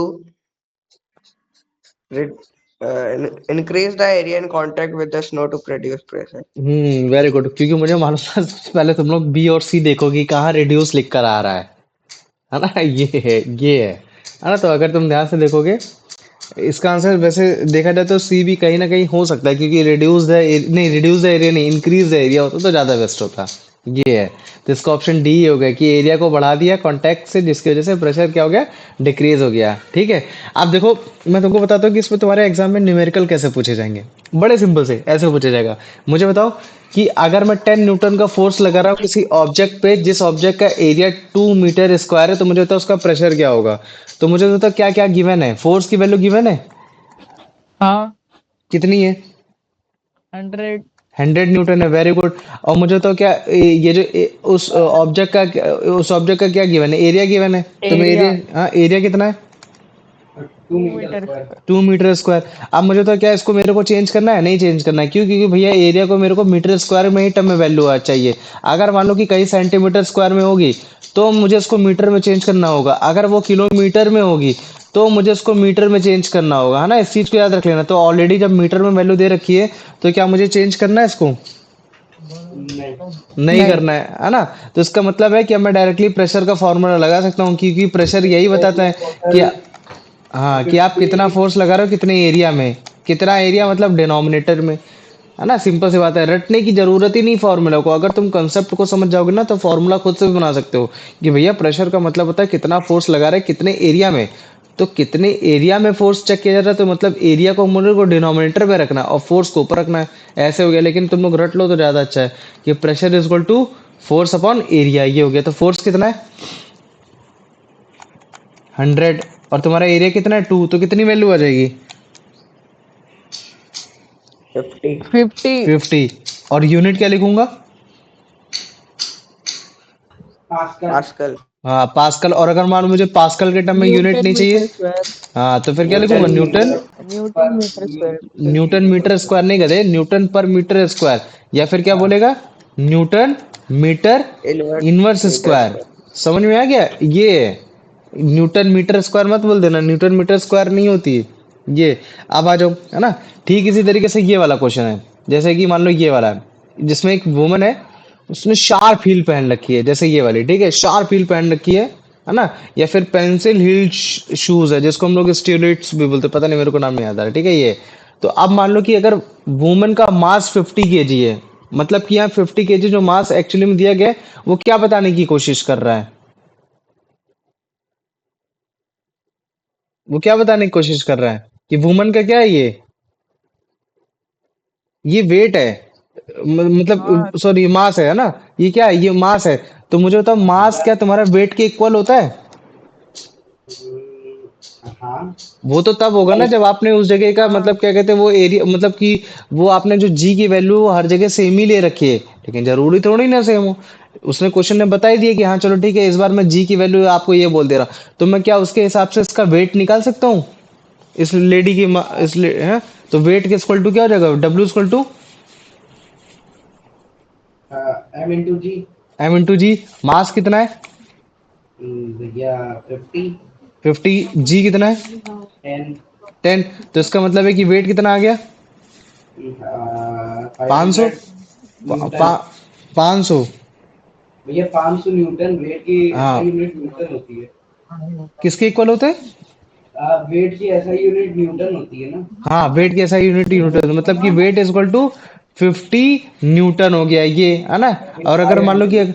और अगर मेरे को न्यूटन के टर्म में नहीं निकला तो मैं ऐसा भी लिख सकता हूँ, केजी पर मीटर स्क्वायर, सॉरी, है ना, पर मीटर स्क्वायर, है ना। ये नहीं, मीटर पर नहीं, ये सेकंड स्क्वायर, सेंटीमीटर स्क्वायर नहीं। केजी पर मीटर पर सेकंड स्क्वायर, ये है ना। ऐसे केजी मीटर पर सेकंड स्क्वायर, है ना। तो ऐसे भी लिख सकता हूँ न्यूटन की वैल्यू को। तो चलो, एक मेरे को समझ में आ गया कि भैया मेरे को फोर्स की यूनिट पता, मतलब फोर्स की वैल्यू निकल कर आ गई। अब मुझे चाहिए भैया एरिया चाहिए। तो मुझे तो क्या क्वेश्चन में एरिया लिख रखा है? हाँ भैया। एरिया कितना है? भैया 1 मीटर स्क्वायर। 1 मीटर है ये। अब 1 सेंटीमीटर स्क्वायर। तो 1 सेंटीमीटर स्क्वायर वैल्यू होनी चाहिए हमको, उसको किसके टर्म में चेंज करना है? मीटर। मीटर के उसमें टर्म में करना है। तो इसका मतलब मुझे कितने से डिवाइड करना पड़ेगा इसको? 100। भैया हाँ, 1000। हाँ, याद रखना। अगर मान लो, हाँ इस भैया अगर, स्क्वायर लगा है। हाँ, 1000। स्क्वायर लगा है ना, तो 1000 से करना पड़ेगा। इसका मतलब है कि 1 अपॉन, इसके बाद 1000 लिखेंगे वैल्यू, इस तरीके से 10,000, सॉरी, है ना, ये 10,000। क्योंकि अगर आपको कभी भी, अगर, हाँ, अगर आपको कभी भी चेंज करना होता है, हाँ, 100 × 100 ये हो गया। तो चलो आ जाओ। अब इसके बाद एरिया की वैल्यू फिर कितनी आ जाएगी, लगभग लगभग। चलो इसको अभी इतना भैया ही लिखते हैं, जीरो ठीक है। Point zero zero zero one नहीं, इसको ऐसे लिख देते ताकि कैलकुलेशन में आसान हो ना, जीरो से जीरो काट सकूं। तो मुझे बताओ, क्या मैं प्रेशर का फॉर्मूला लगा सकता हूँ? हाँ भैया। तो प्रेशर का फॉर्मूला क्या हो जाएगा? Pressure is equal to weight F या फिर इंटू फोर्स, है ना। ये कितना हो जाएगा? 500 अपॉन एरिया। एरिया कितना है? 1 10,000। अपॉन 10,000। 1 अपॉन भैया, 10,000। हाँ, बोलो। ये मैथ्स के हिसाब से तो जो अगर ऐसे डबल बार है तो जो नीचे साइड वाला है वो ऊपर जाके मल्टीप्लाई हो जाता है। हाँ, ऊपर जाके मल्टीप्लाई हो जाएगा। मतलब कि फिर इसका 5, ज्यादा कॉस्ट लगता है। 500, 1 2 3 4 इस तरीके से। और जब तुम वैल्यू निकालोगे तो फिर कितनी आ जाएगी तुम्हारी? ये 1 2 3 4 5 6। और इसको हम क्या बोलेंगे यूनिट में? 500। या तो पास्कल, या तो फिर हम क्या बोलेंगे? न्यूटन पर मीटर स्क्वायर, ये हो गई। तो तुम सोचो, जो हील्स पहनते हैं, और अगर एक लेडी का वेट अगर 50 kg है ना, और उसकी जो हील है, वो हील मतलब क्या कहते हैं, 1 सेंटीमीटर स्क्वायर का होगा रे। तो तुम सोचो, इतने एरिया में इतना प्रेशर जनरेट हो रही है, कल को अगर तुम्हारे हाथ में खड़ी हो जाए तो वो पियर्स करके चली जाएगी। समझ रहे हो ना? ये भैया है। एक बात बताऊं, हाँ, ऐसे जो वुमेन का वेट है उससे ज्यादा तो मेरा है। हाँ, हाँ, मैं वुमेन का वेट 500 kg है। नहीं, जनरल बात भैया बता रहा हूँ कि अगर मास 50, 50 है और नहीं, वेट 500 है। अगर मान लो कि अगर वेट 500 भी होता है, ठीक है, अगर वेट 500 न्यूटन का भी लगा रहा है कोई, अगर मान लो, है ना, 500 न्यूटन का भी लगा रहा है, तो भी कितना ज्यादा मतलब वो हो जाता है। समझ रहे हो कि नहीं समझ रहा हो? हाँ, ये है। तो कितना ज्यादा फोर्स लग रहा होगा। चलो आ जाओ। अब दूसरे तरीके से क्वेश्चन को सॉल्व करने की कोशिश करते हैं, ठीक है। ये क्वेश्चन ऐसा बता दिया, जिस क्वेश्चन में मतलब क्या कहते हैं कि तुम्हारा, उसमें मतलब क्या कहते हैं, वेट वेट नहीं दिया था, मतलब फोर्स नहीं दिया था। फोर्स को हमको निकालना पड़ा था। दिवांशु, समझ में आ रहा है क्वेश्चन की नहीं आ रहा है? पहले मेरे को बताओ, आ रहा है ना? हाँ भैया, थोड़े थोड़े आ रहे। हाँ, कोई बात नहीं। देखो देखो, स्टार्टिंग से मैंने कैसे समझाने की कोशिश की। पहले क्वेश्चन सिंपल फॉर्मूला, है ना। फोर्स मैंने दे दिया कि फोर्स की वैल्यू बेटा ये है, एरिया की वैल्यू ये है, मुझे इसका बताओ। अब दूसरे क्वेश्चन में मैंने क्या किया? मैंने फोर्स की वैल्यू नहीं दी। मैंने क्या बोला कि चल फोर्स की वैल्यू निकाल, और मुझे मालूम है फोर्स की वैल्यू निकालना है अगर बॉडी के टर्म में, तो उसका फॉर्मूला होता है M × G। तो उसके हिसाब से मैंने पहले फोर्स निकाला, फिर मैंने एरिया भी मेरे को पता चल गया कि हाँ एरिया ये है। लेकिन मुझे मालूम है कि भैया आपने पहले तो एरिया बड़े आराम से दे दिए थे, मीटर स्क्वायर। लेकिन यहाँ मीटर स्क्वायर में नहीं है, तो पहले मैं उसको चेंज कर दूंगा सेंटीमीटर स्क्वायर में। सॉरी, सेंटीमीटर स्क्वायर में था, मीटर स्क्वायर में चेंज करना पड़ेगा मुझे। तो जब भी सेंटीमीटर स्क्वायर को अगर मैं मीटर स्क्वायर में चेंज करेंगे, तो अपॉन 10,000 से हम लोग क्या करते हैं, डिवाइड करते हैं। तो जब हमने डिवाइड किया, तो फिर हमारी ये एरिया की वैल्यू आ गई। फिर हमने क्या किया, फॉर्मूले में बस केवल पुट कर दिया, और जैसे हमने फॉर्मूले में पुट किया, हमारे आराम से प्रेशर की वैल्यू आ गई। ये मतलब कि दूसरे वाले टाइप के क्वेश्चन में हमने वेट भी निकालना, हमने वेट मतलब फोर्स भी निकालना सीखा, और उसके साथ साथ हमने एरिया को चेंज करना भी सीखा। मतलब कि एक एक लेवल बस मैं तुमको बढ़ा रहा हूँ। ये तो मुझे बताओ, इतना समझ में आ गया कि नहीं आ गया? हाँ हाँ भैया। भैया। आ गया। अब देखो, अब थोड़ा इसको दूसरे तरीके से लेके जाएंगे क्वेश्चन को। ठीक है, अब क्वेश्चन को कैसे लेके जाएंगे कि इस बार तो हमने वेट निकालना सीखा है और एरिया को चेंज किया है ना। एरिया को, उसकी यूनिट चेंज की। इस बार हम लोग एरिया निकालना सीखेंगे और फिर हम लोग वेट को, यूनिट को मतलब एक तरीके से चेंज करना सीखेंगे। जैसे इसको देखो, है ना। ये क्वेश्चन है, क्वेश्चन क्या बोल रहा है कि तुम्हारे पास एक रेक्टेंगुलर वुडन ब्लॉक है, या फिर मैं कुछ ऐसे बना सकता हूँ, जैसे मान लो कि तुम्हारे पास कुछ रेक्टेंगुलर एक ऐसे करके एक वुडन ब्लॉक रखा हुआ है ना। उसका मास है तुम्हारा 4 kg। तो मुझे बताओ, क्या मास तुम्हारा कभी भी मतलब वेट बताता है? नहीं बताता। वेट तो वेट डिफरेंट होता है। हो सकता है कि अगर वेट और मास प्रोपोर्शनल हो सकते हैं जब आप एक ही जगह चेक करने की कोशिश कर रहे हो, वो है। तो यहाँ तो वो ऐसा है नहीं। तो भैया मतलब कि इस ब्लॉक का मैं बड़े आराम से, मेरे को पहले क्या निकालना है बताओ मुझे? वेट। वेट निकालना है। तो वेट के लिए तो भैया मास की भी जरूरत होती है और एक्सेलरेशन ड्यू टू ग्रेविटी की भी जरूरत होती है। तो एक्सेलरेशन ड्यू टू ग्रेविटी लाइए भैया, मैं 9.8 लेता हूँ। नहीं नहीं नहीं नहीं भैया, क्वेश्चन में 10 दे रखा है तो मैं 10 ले लेता हूँ, बड़े आराम से हो जाएगा। तो मुझे बताओ, मैं बड़े आराम से इस ब्लॉक का मैं क्या कहते हैं कि वेट निकाल सकता हूँ। अब इसको टू mass into acceleration due to gravity से बताओ हाँ। तो कितना आ जाएगा? 40। वेरी गुड, 40 न्यूटन, है ना। ये आ गया। तो मतलब कि वेट यहाँ क्या बताने की कोशिश कर रहा है कि भैया इतना फोर्स एक मतलब क्या कहते हैं रेक्टेंगुलर ब्लॉक लगा रहा है ना। ये हो गया। चलो ठीक, मैंने देखा कि चलो रेक्टेंगुलर ब्लॉक इतना फोर्स लगा रहा है, चलो कोई बात नहीं। अब दूसरी लाइन पढ़ो। दूसरी लाइन क्या बोल रहा है कि उस ब्लॉक की लेंथ, ब्रेथ और हाइट कितनी है? 50, 25 और 10 सेंटीमीटर है। मैं थोड़ा सा और इसको थोड़ा सा बढ़ा देता हूँ, ठीक है, ताकि और अच्छे से तुमको समझ में आ जाए। मैंने क्या किया, इस बार मैंने उसकी लेंथ बता दी। लेंथ उसकी कितनी है? लेंथ बताओ मुझे, उसको देख के बताओ, क्वेश्चन को देख के बताओ कितनी होगी लेंथ उसकी। बताओ मुझे, लेंथ कितनी होगी? 50 सेंटीमीटर। हाँ, ये कितना बता दिया उसने? उसने बोल दिया कि ये 50 सेंटीमीटर है। चलो वेरी गुड। अब मुझे बताओ, अब उसने बोला कि मेरे को बताओ ब्रेथ कितनी होगी? 25। 25। चलो वेरी गुड। तो ये तुमने बता दिया कि हाँ भैया ये आपका 25 हो गया। चलो वेरी गुड। और मुझे बताओ हाइट इसकी कितनी होगी? 10 10 होगी। सेंटीमीटर। तो मैंने ये बोल दिया, चलो ठीक 10 हो गई। तो मतलब मेरे को इसकी डायमेंशन मिल गई, ब्लॉक की डायमेंशन मिल गई। अब मैं इस डायमेंशन के हिसाब से अगर मैं ऑब्जेक्ट को हॉरिजेंटली रखूंगा तो भी मैं उसका एरिया बता दूंगा कि हाँ उस एरिया में वो कितना एरिया कवर कर रखा था।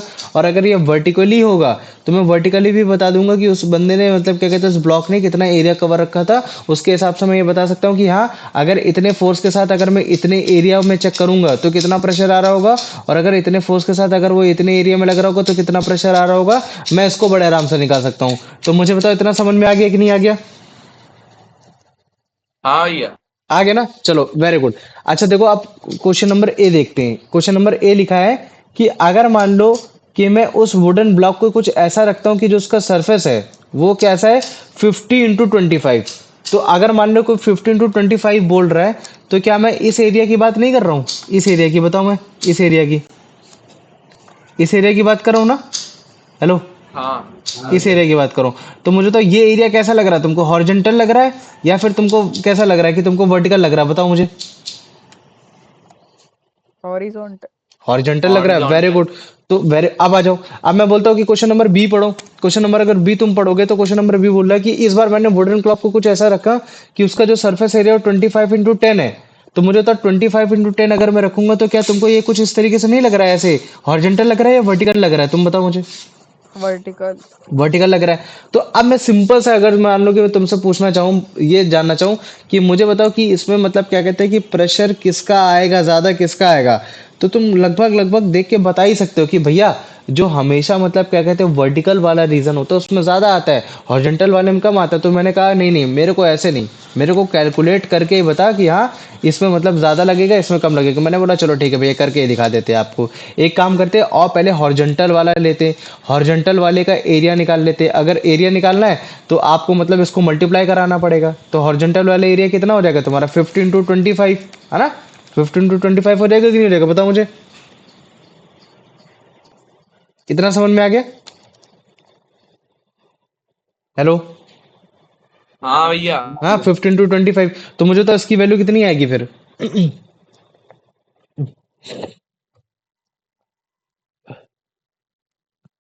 बताओ दिव्यांशु। 5 5 the 1250. कितना हो जाएगा? 1250. भैया 1250 ठीक है, 1250। 1250, है ना? अरे भैया गलत लिख दिया आपने, सॉरी, 10,000 लिख दी। हाँ ये ठीक है, ये इतना 1250। ही आएगी। हाँ हाँ हाँ, ये हो गया। अब मुझे बताओ ये जो वैल्यू आई है ये किस में वैल्यू आई है? ये मीटर स्क्वायर में आई है या तुम्हें सेंटीमीटर स्क्वायर में आई है? सेंटीमीटर। है ना? और सेंटीमीटर स्क्वायर में आई क्यों? क्योंकि इसके साथ भी सेंटीमीटर था, इसके साथ भी सेंटीमीटर था, तो जब दोनों मल्टीप्लाइड होंगे तो फिर क्या वैल्यू आएगी? सेंटीमीटर स्क्वायर आ जाएगी। मतलब कि ये 1250 सेंटीमीटर स्क्वायर होगी। अब मुझे बताओ क्या सेंटीमीटर स्क्वायर में वैल्यू चेक की जाती है? नहीं, किस में चेक की जाती है? Meter square. मीटर स्क्वायर में चेक की जाती है। तो इसका मतलब है कि मुझे इससे कितने से डिवाइड करना पड़ेगा? 100,000। 10, मतलब कि 10,000 से। तो मतलब क्या लिखूंगा? 1 2 3 4, है ना? आ गया कि नहीं आ गया? इतना बताओ मुझे। ये इसका क्या आ गया है? ये एक एरिया आ गया। तो अब मैं बड़े आराम से, मुझे बताओ क्या मैं इसका प्रेशर निकाल सकता हूँ कि अगर मान लो कि 40 न्यूटन का फोर्स अगर किसी इतने एरिया में लग रहा होगा तो कितना प्रेशर लग रहा होगा? बताओ। तो प्रेशर का फॉर्मूला क्या होगा? बताओ मुझे। Force upon area. फोर्स कितना है? फोर्स कितना है? 0.125। पता कहीं का। फोर्स कितना है? दिव्यांशु तुम बताओ 40 फोर्स। न्यूटन। हाँ वेरी गुड, 40 न्यूटन ऊपर लिखा है ना। ये वेट मतलब फोर्स ही एक तरीके का, समझे? ये हो गया। तो ये 40 न्यूटन हो गया। चलो वेरी गुड। अब मुझे बताओ कि ये तुम्हारा एरिया हो गया। एरिया कितना हो गया? 1250 अपॉन में जो 10,000 था, है ना? ये ऐसे हो गया। अब मान लो कि मैं इसको ऊपर भेज देता हूँ, तो ऊपर मैंने भेज दिया तो ये कितना हो जाएगा? मल्टीप्लाइड में ऐसे हो जाएगा। और जब मैं इसको सॉल्व करूंगा तो सॉल्व करने पे पता कितनी वैल्यू आएगी? ये आएगी तुम्हारी 320 आ जाएगी। तो मुझे बताओ 320 के साथ मैं क्या लिखूंगा? यूनिट। यूनिट क्या लिखूंगा?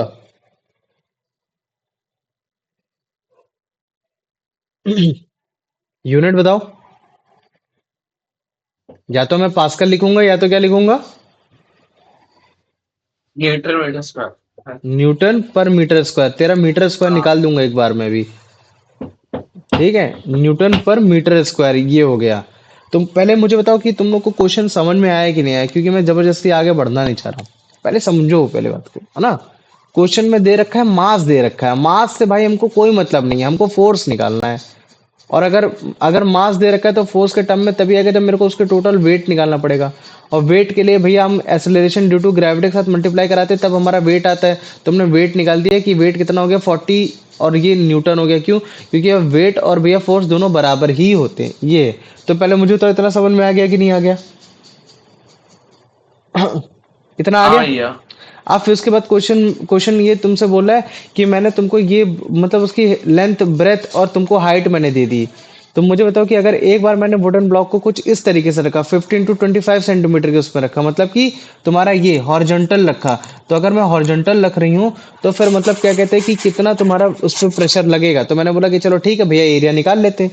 तो एरिया मैंने 50 सेंटीमीटर, 50 सेंटी और सेंटीमीटर 25 सेंटीमीटर मल्टीप्लाइड कराया, तो ये आ गया 1250 सेंटीमीटर स्क्वायर। लेकिन भैया मुझे मालूम है कि सेंटीमीटर स्क्वायर में वैल्यू नहीं चाहिए होती, मीटर स्क्वायर में वैल्यू चाहिए होती है। तो मैंने क्या किया? अपॉन 10,000 से डिवाइड कर दिया। अपॉन 10,000 से डिवाइड किया तो फिर उसके बाद मेरा एरिया आ गया। चलो ठीक, वेरी गुड, कोई बात नहीं। मैंने अभी एरिया को पूरा सॉल्व नहीं किया ताकि कैलकुलेशन आसान हो जाए।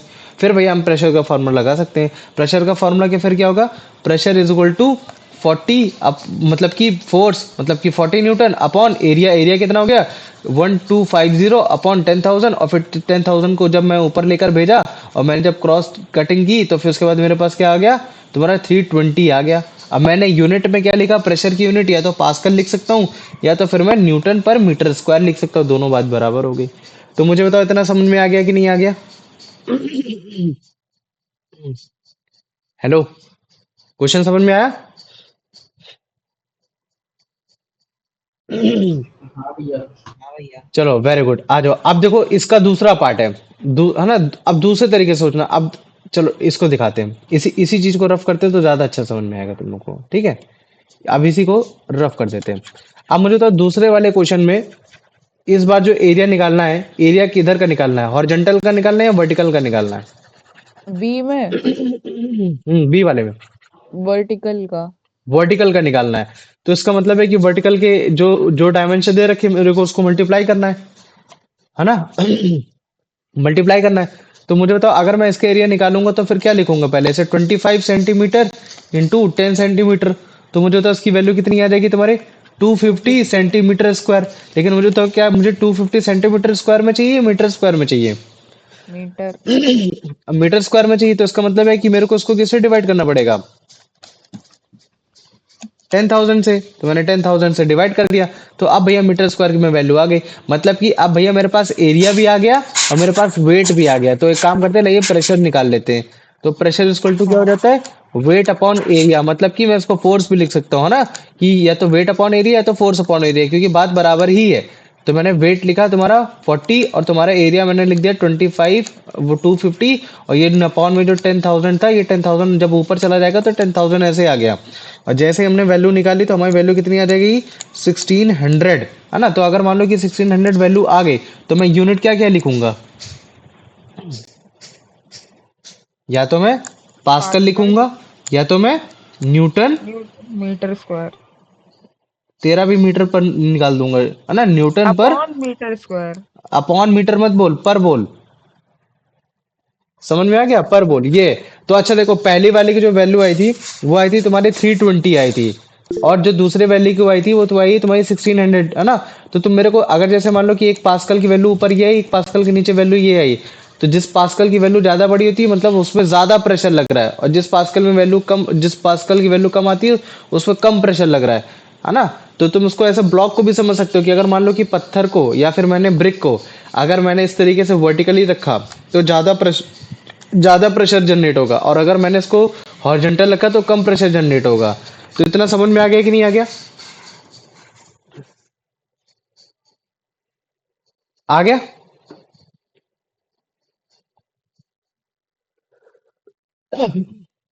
चलो आओ, तुम लोग का मुंह ही नहीं खुल रहा आज। ठीक है, ये जैसे इसको मैंने ये करके दिखाने की कोशिश की, बताओ मुझे इतना आ गया? हाँ भैया। चलो गुड, है ना? तो अभी देखो मैंने इसी चीज को थ्रस्ट के टर्म में भी तुमको समझा दिया, है ना? कि थ्रस्ट के टर्म में क्या होता है, कि प्रेशर को मैं थ्रस्ट के टर्म में भी बोल सकता हूँ, क्योंकि जब भी कोई फोर्स अगर किसी बॉडी पे परपेंडिकुलर एक्ट करता होता है तो मैं उसको थ्रस्ट भी बोल देता हूँ। तो इसका मतलब है कि अगर कोई टोटल फोर्स अगर किसी सरफेस पे एक्ट हो रहा है, ये हो गया, है ना? क्योंकि थ्रस्ट ही मतलब होता है कि टोटल फोर्स एक्ट हो रहा है, मतलब कि तुम परपेंडिकुलर फोर्स लगा रहे हो। और तुम्हारे अभी इस चैप्टर में, तुम्हारे क्लास 9th में, तुम जब भी किसी पे फोर्स लगाते हो तो तुम टोटल फोर्स लगाते हो। इसी वजह से मैं फोर्स को थ्रस्ट भी लिख सकता हूँ। वरना जब तुम क्लास 11th में आओगे तब तुमको थ्रस्ट के बारे में और अच्छे से पता चलेगा, और फोर्स के बारे में और अच्छे से पता चलेगा, तब तुमको टॉर्क के बारे में पता चलेगा, ये सारी चीजें क्या होती है, तब तुमको और अच्छे जानोगे। तो याद रखो, जब भी हम किसी चीज पे फोर्स लगा रहे हो, कंप्लीट फोर्स है, तो इसका मतलब है कहीं ना कहीं उसमें एक परपेंडिकुलर फोर्स लग रहा है। और अगर उसमें एक परपेंडिकुलर फोर्स लग रहा है पूरे बॉडी पे और कंप्लीट फोर्स है, टोटल फोर्स है, तो उसको मैं थ्रस्ट भी बोल सकता हूँ। और अगर मैं उसको थ्रस्ट बोल सकता हूँ तो उसका मतलब है कि लाओ तुम्हारे कंसेप्ट के हिसाब से मैं थ्रस्ट रख देता हूँ। तो pressure is equal to thrust upon area, बात बराबर ही हो गई, सेम यूनिट, है ना? उसकी भी न्यूटन ही होती है ना? तो थ्रस्ट की अगर न्यूटन होती तो ओवरऑल अगर यूनिट लिखूंगा तो वही आएगी, न्यूटन पर मीटर स्क्वायर या फिर पास्कल, दोनों बात बराबर ही है। समझ में आ गया? तो मतलब सेम सेंस में अगर कहीं तुम्हारे चैप्टर में यूज हो रहा है फोर्स और थ्रस्ट, तो तुम उसको बराबर ही समझोगे। ये आ जाओ, दिव्यांशु इसका आंसर बताओ। The force acting on a body perpendicular to its surface is called thrust. Very good. क्या बोलोगे, थ्रस्ट? चलो आ जाओ, है ना? अब इसका आंसर बता दो, मतलब क्या कहते हैं, यश? नहीं है। चलो दिव्यांशु तुम बताओ। ओ सॉरी, वो अनंत। नहीं है। चलो अभिषेक तुम बताओ। Which of the following defines pressure? The total force acting on surface, thrust per unit, force acting parallel to surface, weight of a body. Option B, thrust per unit. thrust per unit area. Thrust per unit area, है ना? ये हो गया, आ जाओ। अब इसका answer बता दो कुलदीप। नहीं है। कौन आया अभी? यश। यश बताओ इसका answer. The SI unit of thrust is भैया ऑप्शन डी जोल। क्या होगा? जूल। दिव्यांशु तू बता। The SI unit of thrust is भैया थ्रस्ट का भैया पास्कल। पास्कल, क्योंकि थ्रस्ट और फोर्स बराबर ही गधे, थ्रस्ट और फोर्स तेरे बराबर ही होते, तो मुझे बता फोर्स की यूनिट क्या होती है? भैया पास्कल। न्यूटन। न्यूटन होगी। हाँ, तो वो हो गया क्वेश्चन। ये थोड़ी न्यूटन ना बोला कि होगा। मुझे बता कि प्रेशर की यूनिट क्या होती है। सॉरी भैया पास्कल। है ना, ये है, थोड़ा ध्यान देना है क्वेश्चन में, तभी मजा आती है जब फंसते हो तुम लोग। आ जाओ, इसका आंसर दो अभिषेक। एक मिनट। क्वेश्चन ये बोल रहा है कि फोर्स और थ्रस्ट को मैं सेम सेंस में यूज कर सकता हूँ, क्यों? क्योंकि दोनों वेक्टर क्वांटिटी है। क्यों? क्योंकि दोनों की यूनिट सेम है। क्यों? क्योंकि दोनों टाइप के प्रेशर है या दोनों टाइप के स्केलर क्वांटिटी है।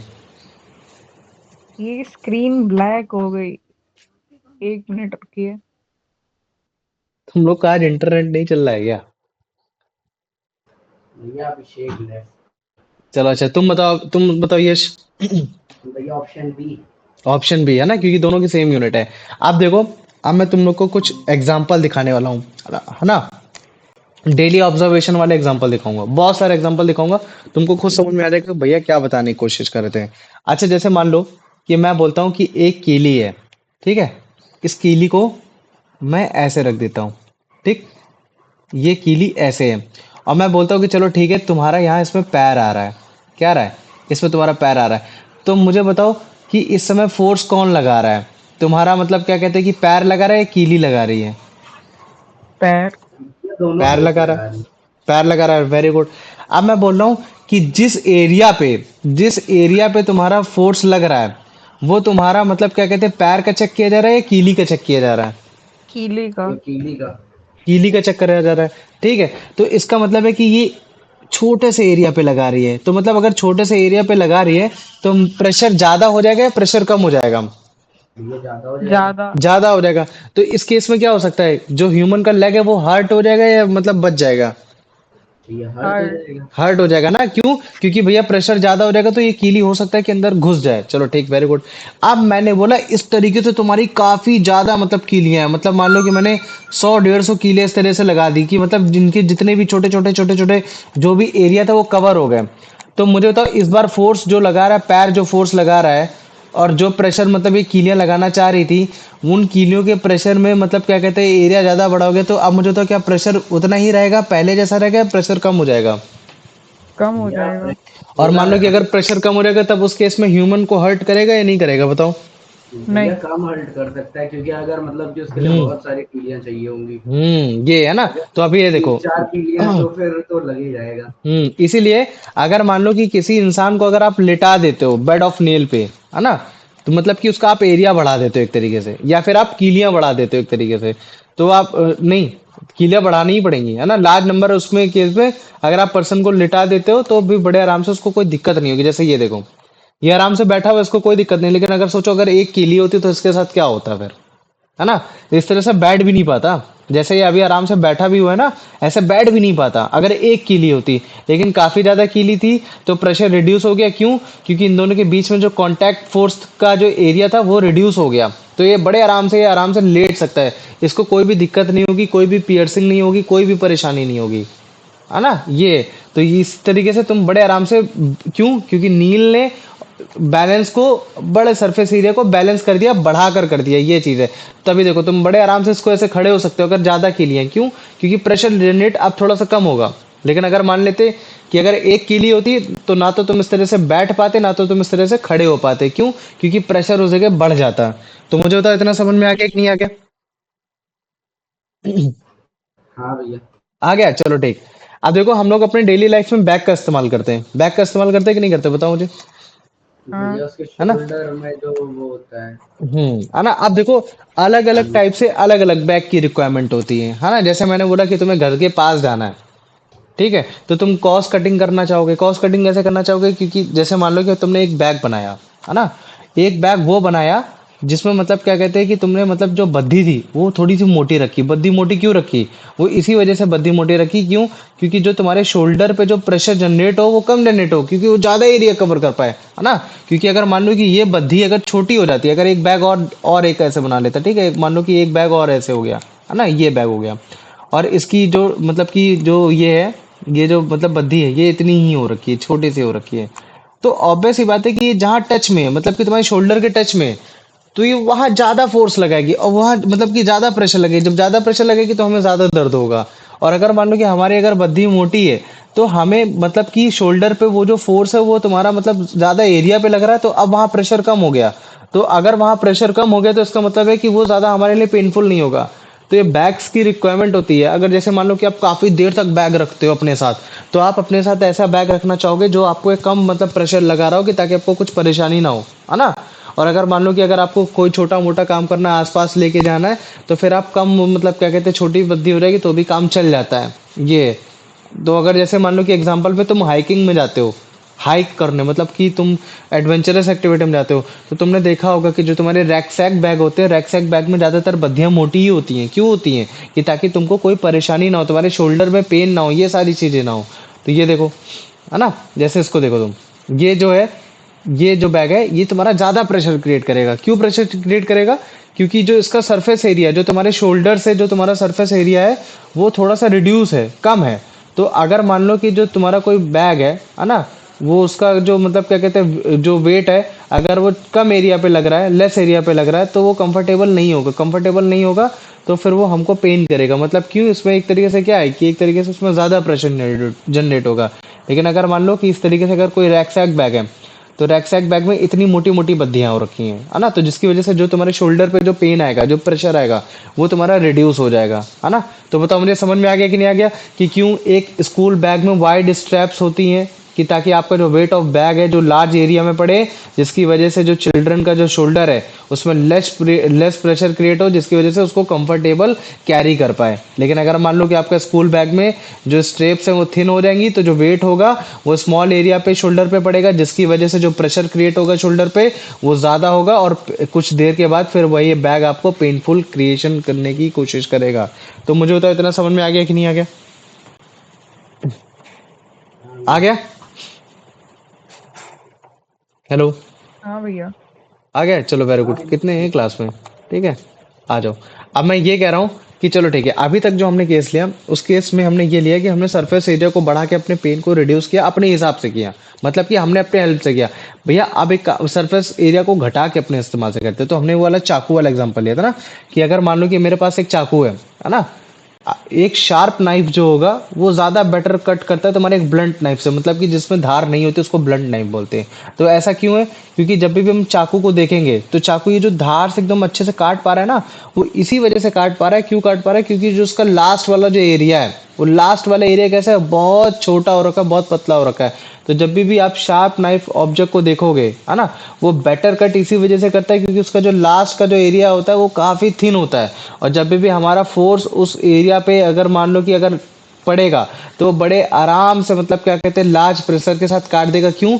क्योंकि अगर आपका लास्ट का जो पार्ट है, जो आपका चाकू का लास्ट पार्ट है, वो अगर बहुत पतला हो गया, मतलब कि बहुत कम एरिया ले रहा है, और बहुत कम एरिया ले रहा है तो उसका मतलब है ज्यादा प्रेशर जनरेट करेगा, तो बड़े आराम से आप कट कर पाओगे इजिली। लेकिन अगर मान लो कि अगर आपके पास एक ब्लंट नाइफ है, मतलब कि उसका एरिया बड़ा है, थिकर है, जो मतलब कि लास्ट वाला जो पार्ट है थिकर है, तो इसका मतलब है कि अगर आप कोई भी फ्रूट या फल पे अगर किसी पे भी अगर आप सामने लेकर आओगे तो लार्जर एरिया लेगा। तो अगर लार्जर एरिया लेगा तो फिर वो उतना ज्यादा प्रेशर क्रिएट नहीं कर पाएगा, लेसर क्रिएट कर आएगा, तो जिसकी वजह से आप क्या कर पाओगे, ऑब्जेक्ट्स को कट नहीं कर पाओगे जिस तरह से आप काटना चाहते हो। तो जैसे ये देखो, ये है ना, इस वाले में जो बताने की कोशिश कर रहा है, दिखाने की कि हाँ देखो तुम्हारा जो चाकू है वो ब्लंटेड है। ब्लंट होने की वजह से क्या है, मतलब कि उतने अच्छे से शार्प कटिंग नहीं कर पा रहा है ये। तो आप ये भी देख सकते हो, है ना, ये वाला। जैसे इसको देखो, ये जो अभी आएगा, रुको दिखाते हैं। तो ये तुम्हारा शार्पनर है, ये जो है तुम्हारा ये नाइफ शार्पनर होता है। इसको क्या बोलते हैं हम लोग? इसको हम लोग बोलते हैं नाइफ शार्पनर है। ये जो जो जो हाथ में लेकर रखा है, तो ये बेसिकली क्या करता है, ये आपके एरिया को रिड्यूस ही कराता है। क्या कराएगा?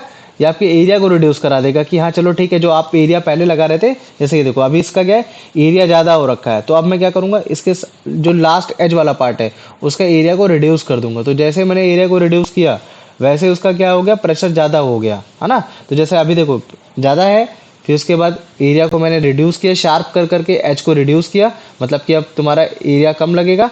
तो अगर मैं उतने ही फोर्स के साथ अगर कोई चीज अप्लाई करूंगा तो बड़े आराम से वो कट हो जाएगा। तो मुझे बताओ इतना समझ में आ गया कि नहीं आ गया? आ गया ना? चलो ठीक है, हाँ अब आ भैया। हाँ जाओ। भैया। ठीक इसी तरीके से मैंने निडल वाला भी समझाने की कोशिश की। ये क्या है तुम्हारी, ये स्विंग मशीन है। जब काफी बार आप स्विंग मशीन इस्तेमाल करते हो तो वो मतलब क्या कहते हैं कि वो हो जाती है, खराब हो जाती है। और जब वो आपकी मतलब खराब हो जाती है तो फिर आप क्या करते हो, फिर आप उसको मतलब क्या कहते हैं कि एल्युमिनियम वायर से उसको घिसते हो, क्यों करने की कोशिश करते हो। या फिर अगर मैं सिंपल से बात करूं कि चलो ठीक है, आपकी जो निडल मशीन है ये आगे से इतनी ज्यादा शार्प हो रखी है कि ये मतलब क्या कहते हैं कि क्लॉथ में एकदम छोटा एरिया ले रही है। और जब ये छोटा एरिया ले रही है तो ये ज्यादा प्रेशर क्रिएट करती है। जब ज्यादा प्रेशर क्रिएट करती है तो ये बड़े आराम से तुम्हारा पियर्स करके चली जाती है, मतलब कि छेद करके तुरंत चली जाती है। और अगर मान लो कि इसी जगह अगर ये थोड़ा सा इसका जो लार्ज पॉइंट है एकदम पॉइंटेड है, ये बड़ा हो जाता, कुछ ऐसा हो जाता, तो ये उतने अच्छे से छेद नहीं कर पाती। क्यों? क्योंकि ये ज्यादा प्रेशर जनरेट नहीं कर पाती, है ना। तो जितनी भी तुम्हारी स्विंग मशीन है या फिर जैसे मान लो कि ये तुम्हारी नेल है, तो ये नेल वगैरह इसी वजह से बड़े आराम से घुस जा रही है। क्यों? क्योंकि ये जो जिस एरिया में पड़ रही हैं वो एरिया कम ले रही हैं, और कम एरिया लेने की वजह से बड़े आराम से तुम्हारे पियर्स करके चली जा रही हैं। लेकिन अगर मान लो कि blunted knife, blunted needle, blunted तुम्हारे मतलब क्या कहते हैं कि तुम्हारे स्विंग मशीन ये सब होंगे, तो तुम बड़े आराम से नहीं कर पाओगे, बड़े आराम से वो चीज़ मतलब क्या कहते हैं उसको पियर्स नहीं कर पाओगे। क्यों? क्योंकि आपका जो प्रेशर होगा वो लेस जनरेट होगा, क्योंकि आपने सरफेस एरिया ज़्यादा ले लिया। तो मुझे बताओ इतना समझ में आ गया कि नहीं आ गया? आ गया। हाँ चलो भैया। अब एक सिनेरियो लेते हैं। मैंने बोला कि एक वेइंग मशीन है, सबके घर में वेइंग मशीन है, बताओ मुझे। वेइंग मशीन है, वेइंग मशीन जिसमें आप वेट चेक करते हो। हाँ भैया। हाँ भैया। हाँ। मैं कहता हूँ कि जब आप उसमें खड़े होते हो दोनों पैरों से, तो आपका वेट अगर 50 न्यूटन आ रहा है, तो मैं बोल रहा हूँ कि अगर आप अब एक पैर से खड़े हो तो वो भी बताओ मुझे, क्या कहते हैं कि आपका वेट 50 न्यूटन आएगा या फिर कम ज्यादा हो जाएगा, बताओ। भैया मेरा तो सेम आता है। बाकी सबका?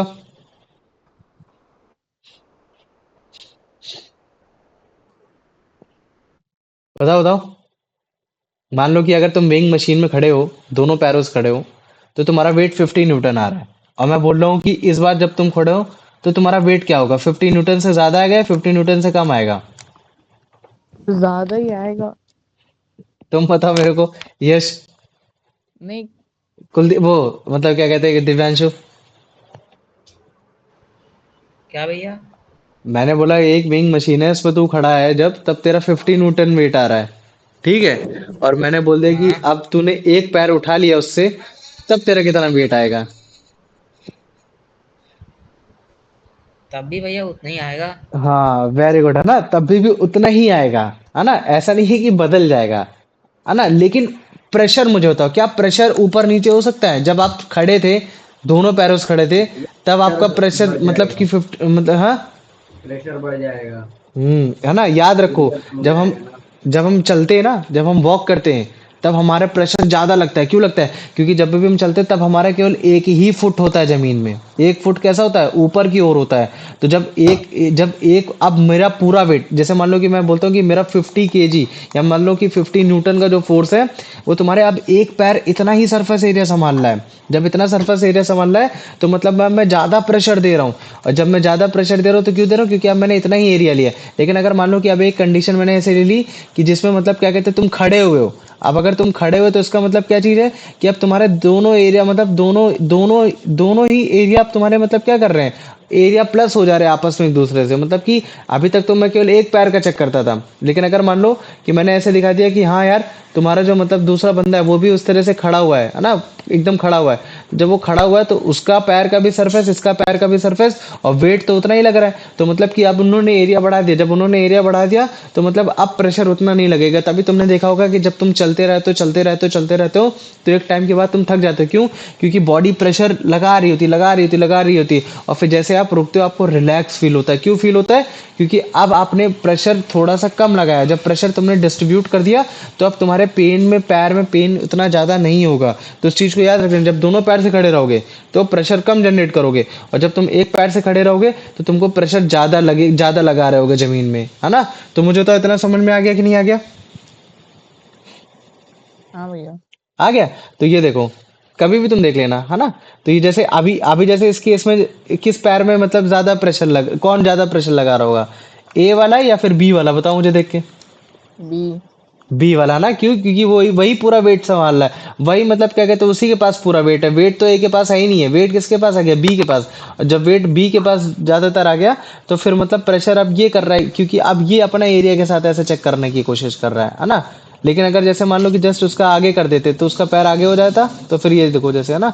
तो ये अब आगे तो वेट फिर अगला उठा रहा है, फिर अगला उठा रहा है, फिर अगला उठा रहा है ना। तो मतलब कि वेट हर बार किसी एक पैर पे ज्यादा हो रहा है, तो अगर एक पैर पे ज्यादा हो रहा है तो इसका मतलब वेट, सॉरी, मतलब कि एरिया एक पैर संभाल रहा है, तो इसकी वजह से प्रेशर भी एक ही पैर संभाल रहा है, ना कि दो पैर संभाल रहे हैं, है ना। तो जब हम लोग चलते हैं 1 फुट से चलते हैं, है ना, तो जब हम चलते हैं तो ज्यादातर हमारा एक ही एरिया, एक ही पैर एक ही एरिया संभालता है, तो कम एरिया होता है, तो जिसकी वजह से हम लोग ज्यादा प्रेशर लगा पाते हैं ग्राउंड पे। लेकिन अगर आप मान लो कि आप स्टैंडिंग पोजीशन पे आ जाओगे, तो आप फीट दोनों आ जाएंगे, तो ज्यादा एरिया हो जाएगा। अब ज्यादा एरिया हो जाएगा तो फिर आप प्रेशर रिड्यूस कर दोगे, तो फिर आपको रिलैक्स होगा, है ना। तो जब आप स्क्वाट करते हो, इस तरीके से स्क्वाट करते हो, तो आपको उतना ज्यादा पेन नहीं होता। लेकिन अगर मैं बोलता हूँ कि चलो बेटा आप इस तरह से करो, है ना, तो हालत खराब हो जाती है। क्यों खराब हो जाती है? क्योंकि इसमें अगर मान लो कि मैं ए वाला, है ना, जो पहले वाला, जो जिसमें आप स्टैंडिंग पोजीशन में हो, बोथ लेग स्टैंडिंग पोजीशन में हो, बी वाले में तुम्हारा 1 लेग स्टैंडिंग पोजीशन में हो, तो प्रेशर किसमें ज्यादा होगा, बी वाले में। क्यों? क्योंकि अब एरिया जो संभाल रहा है वो केवल इसका इतना एरिया वाला पैर संभाल रहा है, लेकिन इसका ये भी संभाल रहा है, ये भी संभाल रहा है। तो जो एरिया है वो तुम्हारा प्रेशर डिस्ट्रीब्यूट हो गया। क्यों? एरिया की वजह से ज्यादा एरिया हो गया और इसमें एरिया कम हो गया, तो जिसकी वजह से मतलब क्या कहते हैं कि एक ज्यादा मतलब प्रेशर कर रहा है, एक प्रेशर कम ले रहा है। तो इसी वजह से बॉडी में एक में पेन कम पेन होगा, एक में ज्यादा पेन होगा। तो मुझे बताओ इतना समझ में आ गया कि नहीं आ गया? हाँ भैया। आ गया, है ना, ये हो गया। अच्छा ठीक इसी तरीके से अगर मान लो कि मैं बोल दूं तो कुशन बॉल है, कुछ एक्सरसाइज बॉल देखी कभी तुम लोगों ने? एक्सरसाइज बॉल अगर कभी डीकैथलॉन में गया होगे तो पता होगा, या फिर कभी भी तुमने देखा होगा हाँ। कि एक बड़ी सी जंबो बॉल टाइप की होती है, बड़ी सी, है ना, और वो दबती देखी है। है। हाँ, तो लोग उसमें क्या करते हैं, लेट के अपनी बैक की एक्सरसाइज ये सारी चीजें करते हैं। तो अगर मान लो कि मैं इसमें खड़ा हो जाता हूँ, तब इसमें ज्यादा प्रेशर होगा, या फिर मान लो कि अगर मैं लेट जाता हूँ, जैसे मान लो कि मैं लेट गया तो ज्यादा प्रेशर होगा, या मैं खड़ा हो गया तो ज्यादा प्रेशर होगा, बताओ। खड़े होंगे तो। हाँ, खड़े होंगे तब। क्यों? क्योंकि भैया खड़े होने पे एरिया कम लगता है, और जब एरिया कम लगेगा तो फिर प्रेशर ज्यादा हो जाएगा। और भैया जब हम लोग लेट जाते हैं तो लेटने पे फिर क्या होता है कि प्रेशर मतलब एरिया बढ़ जाता है, तो फिर वो मतलब कि उतना प्रेशर होगा नहीं। तो इस पे इफेक्ट क्या दिखाई देगा? इफेक्ट मुझे बताओ। इफेक्ट मतलब है बलून का दबना, मतलब एक्सरसाइज बॉल का दबना। तो सबसे ज्यादा बॉल कब दबेगा, जब आप इस पे खड़े होगे तब, या फिर जब आप इस पे लेटोगे तब?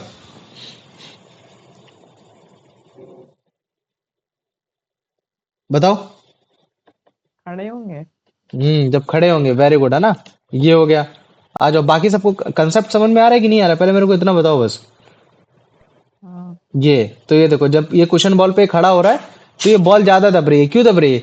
क्योंकि इसके जो पैर के जो सरफेस एरिया है वो ज्यादा मतलब बहुत कम है, as compare to what, as compare to hair, है ना। इसको देखो, ये वाला ठीक है, इसमें देखो, है ना, इसमें कम लग रहा है ना। तो जिसकी वजह से कम दब रहा है वो ज्यादा दब रही है। क्यों दब रही है? क्योंकि उसमें ये एरिया देखो, ये इतना ज्यादा एरिया ले रही है ना, ये इतना ज्यादा एरिया ले रही है, तो प्रेशर रिड्यूस हो जा रहा है। लेकिन ऊपर वाला अगर लेके जाओगे, तो ऊपर वाले में देखो ये एरिया बहुत कम ले रहा है, और जब ये एरिया कम ले रहा है तो उस एरिया पे जो फोर्स लग रहा है वो मतलब उतना ही लग रहा है, वेट उतना ही लग रहा है, लेकिन एरिया कम होने की वजह से लार्जर प्रेशर हो रहा है। जब लार्जर प्रेशर हो रहा है तो जिसकी वजह से हमको एक बड़ा सा डिप्रेशन देखने को मिल रहा है, मतलब क्या कहते हैं कि कुशन बॉल पे। समझ में आ गया? आ गया ये, है ना। और अगर आप मान लो कि इसी चीज को मैं लिटा देता है, इस तरह से मैंने लिटा दिया, तो फिर मेरे को मालूम है कि अब इसका जो वेट है वो वेट डिस्ट्रीब्यूट हो गया एरिया की वजह से। अब ज्यादा एरिया पे पड़ेगा तो फिर मतलब क्या होगा कि फिर प्रेशर कम होगा। जब प्रेशर कम होगा तो ऑब्वियस सी बात है कि फिर मतलब क्या कहते हैं, जो क्वेश्चन बॉल है उतनी नहीं दबेगी जितनी दबनी चाहिए, है ना। ये हो गया। ठीक इसी कंसेप्ट को लेकर तुम्हारा ट्रैक्टर भी होता है। ट्रैक्टर को कभी देखा है? ट्रैक्टर के पीछे वाले टायर कैसे होते हैं? छोटे होते हैं, बड़े होते हैं, एज कम्पेयर टू जो हमारी 4 व्हीलर होती है गाड़ी? बताओ मुझे। बहुत बड़े होते हैं। बहुत बड़े होते हैं। क्यों होते हैं? वो भी तो छोटे छोटे टायर हो सकते थे उसमें, क्यों नहीं हुए? बताओ। अब बताओ प्रेशर यश, ज्यादा दिव्यांशु। लगा सके। हाँ दिव्यांशु बता भाई, ऐसा क्यों? है भैया। मैंने बोला ट्रैक्टर के टायर जो होते हैं वो पीछे वाले बहुत बड़े होते हैं, ठीक है। वो हमारे 4 व्हीलर वाली गाड़ी के भी तो हो सकते थे, थार के भी तो लग सकते थे उसमें, तो थार की क्यों नहीं लगे उसमें? बड़े बड़े क्यों लगे? भैया ऐसा इसलिए है क्योंकि भैया पता नहीं। जो थार होती है या फिर जो नॉर्मल जो गाड़ी हाँ, होती है वो हमारे रोड पे चलती है, सीमेंटेड रोड पे चलती है। और जो रोड होती है वो ज्यादा मतलब टफ होती है। तो उसमें अगर आप अच्छा, हाँ पतला, हाँ, हाँ तो उसमें आप समझ प्रेशर, गया भैया, समझ गया। हाँ ये है ना। लेकिन जो आपका जो ट्रैक्टर होता है, ट्रैक्टर चलता है खेतों में, और खेतों में होता है पानी और मिट्टी ये सब होती है, तो वो उतना ज्यादा मतलब टफ नहीं होता। तो मतलब कि उसको कोई ऐसा चीज चाहिए जिसमें सरफेस एरिया को अपना बढ़ाओ, सरफेस एरिया बढ़ाओ कि एकदम स्नो वाला खेल है ना। ये हो गया। तो अगर जैसे मान लो कि यहाँ से अगर तुम निकालोगे, है ना, तो यहाँ से तुम बड़े आराम से वही चीज निकाल पाओगे जिसका सरफेस एरिया बहुत बड़ा होगा, है ना। तो ट्रैक्टर का टायर बड़े हैं, ट्रैक्टर के टायर बड़े थे तभी आराम से, ये देखो ये जो मिट्टी है, जो पुलपुली मिट्टी है ना, जो प्रेशर नहीं, जो मतलब क्या कहते हैं इतनी ठोस नहीं है। तो उसके लिए मतलब कोई ऐसा सरफेस चाहिए जो अपने आप को बड़ा करके आए ताकि वो आराम से निकाल पाए, ताकि वो प्रेशर कम लगाए, है ना। ये अगर मान लो कि इसी जगह में बोलता है कि चलो साइकिल का टायर निकाल के देखो सेम फोर्स से, तो नहीं निकाल पाते ये। तभी तुमने देखा होगा कि जितने भी ट्रैक्टर वाले होते हैं, ट्रैक्टर के टायर ऐसे पीछे मोटे होते हैं कि ताकि वो कभी भी गड्ढे में धसे ना। कि क्यों? क्योंकि प्रेशर को लेस जनरेट करे, है ना ये। तभी तुमने देखा होगा कि जब भी ट्रैक्टर कभी भी हाईवे में चलता है या फिर ट्रैक्टर कभी रोड में चलता है तो बहुत तेज चलता है। क्यों तेज चलता है? इसी वजह से। क्यों?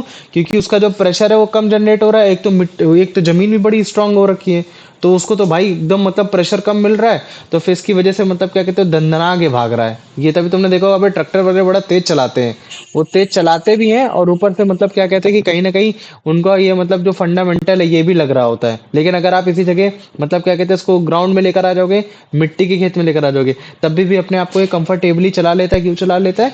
क्योंकि भैया ये लार्जर सरफेस एरिया को रखता है, तभी आप चाहे आपकी मिट्टी चाहे जितनी कुशन वाली हो, ये उसको आराम से पियर्स करके मतलब बड़े आराम से मतलब उसको मतलब सॉरी मतलब उसको क्रैक डाउन करके बड़े आराम से आगे चला जाता है ना। तभी तुम ये देखो इतने बड़े बड़े ये जो कीचड़ वाले गड्ढे हैं उनमें भी तुमको इस तरह से गाड़ी आराम से चलते हुए चली जा रही है। क्यों चलते हुए चली जा रही है? क्योंकि टायर सरफेस एरिया को बढ़ा रहा है, प्रेशर को रिड्यूस कर रहा है। तो मुझे बताओ इतना समझ में आ गया कि नहीं आ गया? ये वाला गेम कभी देखा है? आ गया। यूएस में होता है ये सब, हमारे इंडिया में हो ना मजा आ जाए देखने में। ना ये, तो ये देखो हर एक केस में तुम्हारा ये सब आगे पीछे हो पा रहा है। क्यों हो पा रहा है? क्योंकि भाई टायर जो है, टायर सरफेस एरिया को बढ़ा रहा है, वेट को रिड्यूस कर रहा है। साइकिल चला के दिखाओ सेम फोर्स है तो मैं मान जाऊं, है ना, नहीं हो पाएगा, सीधी बात है। ठीक इसी तरीके से तुमने देखा होगा कि जो भी तुम्हारे आर्मी की टैंक्स होते हैं उनमें जो आपके जो स्टील बेल्ट होती है वो फैली हुई होती है, या फिर जो तुम्हारी जेसीबी होगी वो फैली हुई होती है। क्यों होती है? कि ताकि आपका कभी फंसे ना, है ना, कीचड़ में हो तो भी आप बड़े आराम से निकालो। क्योंकि टैंक तो ना जाने कितना भारी होता है ना, कितना भारी होता है। तुम सोचो अगर इसमें अगर सरफेस एरिया अगर इसका नीचे नहीं बढ़ाएंगे तो ये तो तुरंत धंस जाएगा, मिट्टी में तुरंत धंस जाएगा, है ना। इसी वजह से क्या है कि अगर आपको टैंक का वेट अगर रिड्यूस करना है, इतने टैंक को रिड्यूस करके भी बड़े आराम से चलाना है, फिर चाहे कीचड़ हो चाहे जो कुछ हो, तो सरफेस एरिया बढ़ाओ। तो सरफेस एरिया कैसे बढ़ा सकते हैं? टायर तो लगा नहीं सकते, तो एक काम किया भाई मैंने, ये जो आपके जो मतलब क्या कहते हैं कि जो आर्मी टैंक्स में ये जो स्टील बेल्ट थी इसको हमने बड़ा बना दिया, बड़ा बना दिया। इससे क्या हो गया कि बड़े आराम से इसका रिड्यूस हो जाएगा। ठीक इसी तरीके से ये तो कोई जेसीबी वाला भी फंक्शन है ना। तो जेसीबी वाले में भी क्या है, ये बड़े आराम से आगे क्यों बढ़ पा रहा है, अपना वेट क्यों संभाल पा रहा है? इसी वजह से संभाल पा रहा है क्योंकि भाई इसका जो जेसीबी की जो स्टील प्लेट है, ये सारी प्लेटें उसके फोर्स को रिड्यूस कर पा रही हैं, तभी ये आगे बढ़ पा रहा है, अदरवाइज वो आगे नहीं बढ़ पाता, है ना ये है। तो मुझे बताओ अभी इतने एग्जांपल बताए, अभी इतने समझ में आ गए कि नहीं आगे? अभी दो आ एग्जांपल गया। और हैं, दो तीन एग्जांपल और हैं बस, ठीक है, फिर सब समझ में आ जाएगा। कभी ट्रेन की पटरी देखी है? बताओ मुझे, ट्रेन की पटरी, हाँ, ट्रेन की पटरी देखी है? Very good. देखिए। ट्रेन की पटरी देखी है। तो तुमने ट्रेन की पटरी जब भी देखी होगी तो तुमने देखा होगा भैया ट्रेन की पटरी कभी खाली नहीं होती है।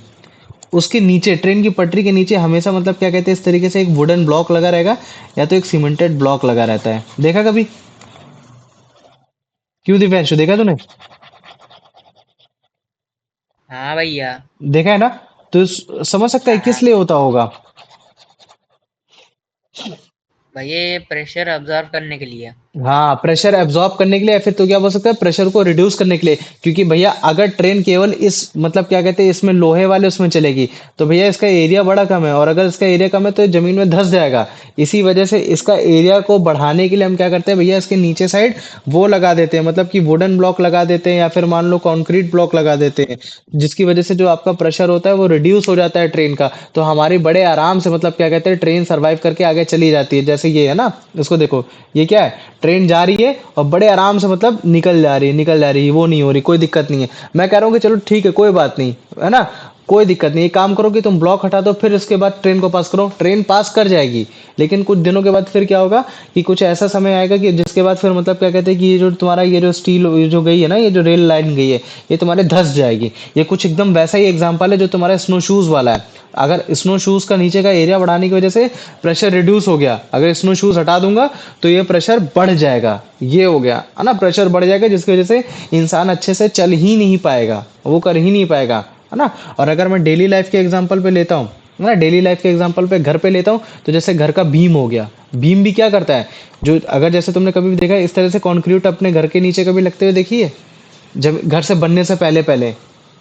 देखी है सामने वाले घर पर। हाँ ठीक है, तो ये बेसिकली क्यों होता है कि आप, चाहे आप जो मतलब क्या कहते हैं ईटा है, चाहे आप ऐसे लगाओ, चाहे आप ऐसे लगाओ, ठीक है, अगर आप वर्टिकली लगाओगे तो ज्यादा प्रेशर लगेगा, आप हॉरिजॉन्टल लगाओगे तो भी ज्यादा प्रेशर लगेगा।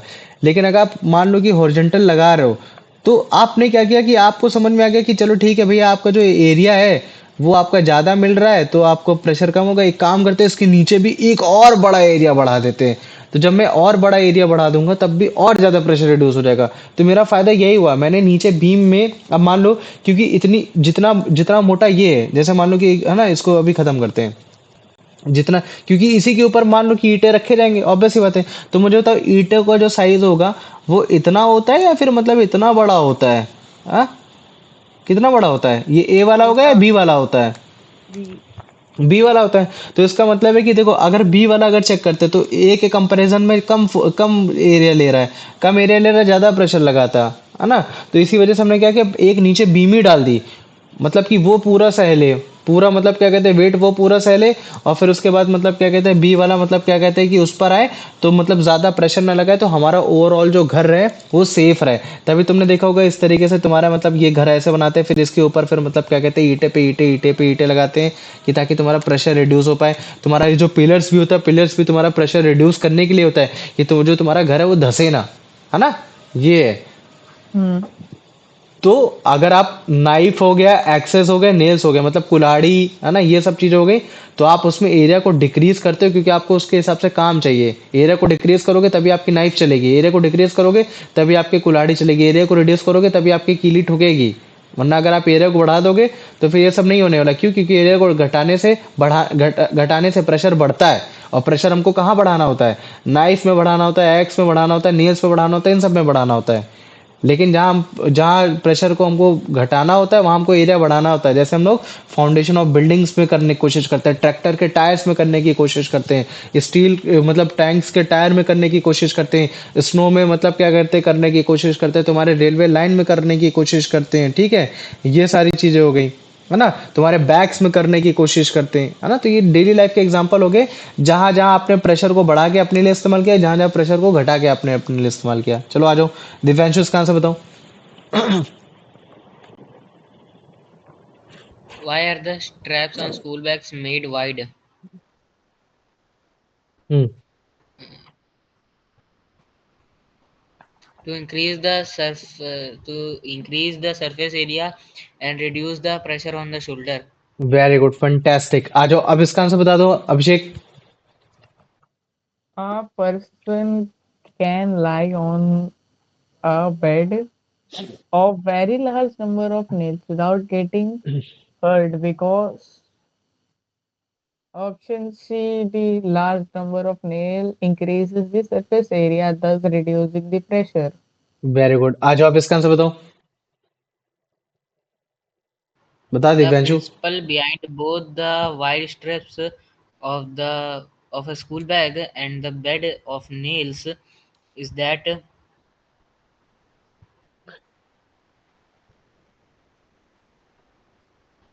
भैया option C, a hmm. larger area of contact results in less pressure.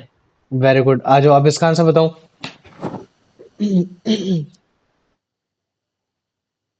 A sharp knife cut object better than blunt knife because option C, its thin edge applies the force over A very small producing a large pressure. Very good, आ जाओ अब इसका answer बताओ। The tip of a sewing needle is sharp to increase the force it applies to the.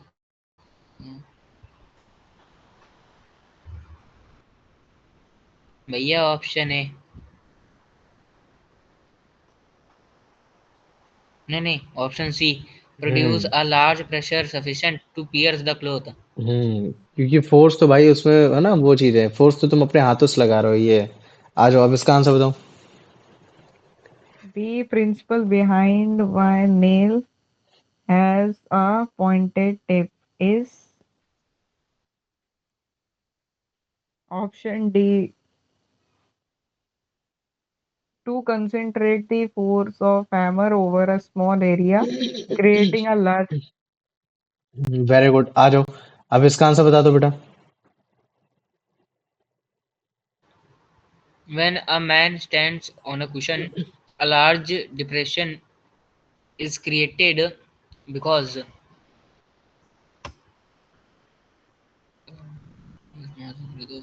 force of speed is. भैया option B. The force of his weight is concentrated over a small area. That is why the depression is created by a larger pressure. ये हो गया। आ जाओ अब इसका answer बताओ। A man lying on a fitness ball causes less depression than when he stand on it because option C, his weight is distributed over a much large area. Very good, आ जाओ अब इसका answer बताओ। The pressure on the ground is greater when a man is walking compared to when he is standing because only one foot is on the ground. The walking creating smaller contact area. क्या होगा?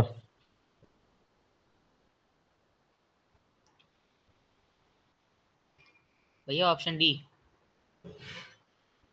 Question ये बोल रहा है। चलो ठीक है, अभिषेक तुम बताओ। Option A. हाँ, है ना, क्वेश्चन क्या बोल रहा है उसको समझाओ मुझे। क्वेश्चन ये बोल रहा है, सुनो मैं बताता हूँ। क्वेश्चन ये बोल रहा है कि जब इंसान चलता है तब उसका प्रेशर ज्यादा होता है जब इंसान खड़ा होता है, तो क्यों?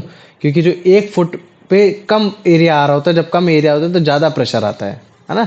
इसी वजह से ऐसा होता है। लेकिन जब आप दोनों दोनों पैर से खड़े हो जाते हो तो ज्यादा एरिया लेते हो, और जब ज्यादा एरिया लेते हो तो फिर आप ज्यादा एरिया बढ़ने की वजह से कम प्रेशर लगाते हो। ये दिव्यांशु, समझ में आ गया था question?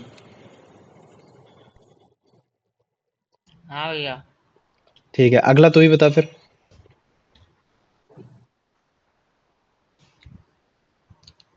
Tractors, army tanks, and एग्जावेटर्स। excavators are given wide tires or tracks to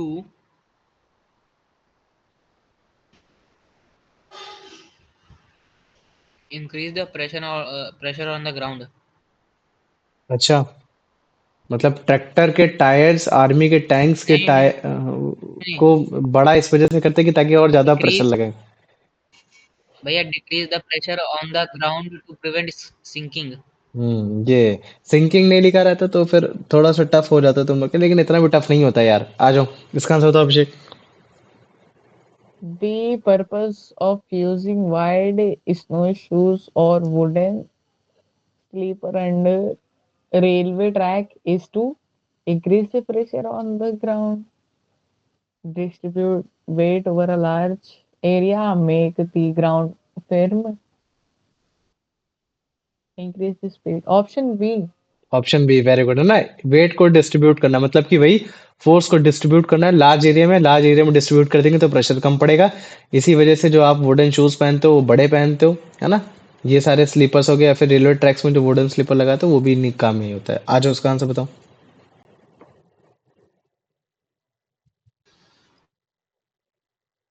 In the context of pressure, all the examples provided tractors, snowshoes, and railway sleepers illustrate which key principle?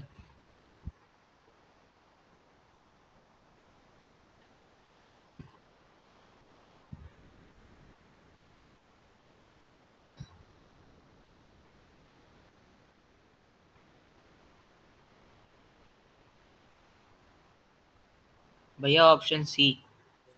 Area बढ़ाने पे जो force होता है वो pressure से reduce हो जाता है, ये है। आ जाओ, अब इसका आंसर बताओ। The foundation of building and dams are built on large area to option D decrease the pressure on the ground and preventing sinking. Very good, आ जाओ, अब इसका आंसर बता दो।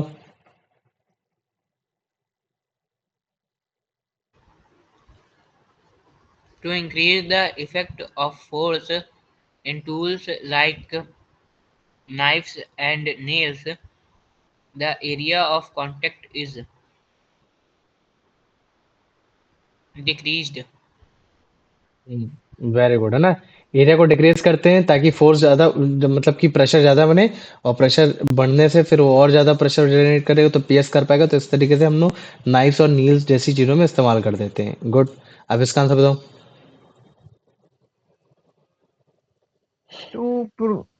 The provided text demonstrates that the effect of force can be manipulated by changing the mass of object.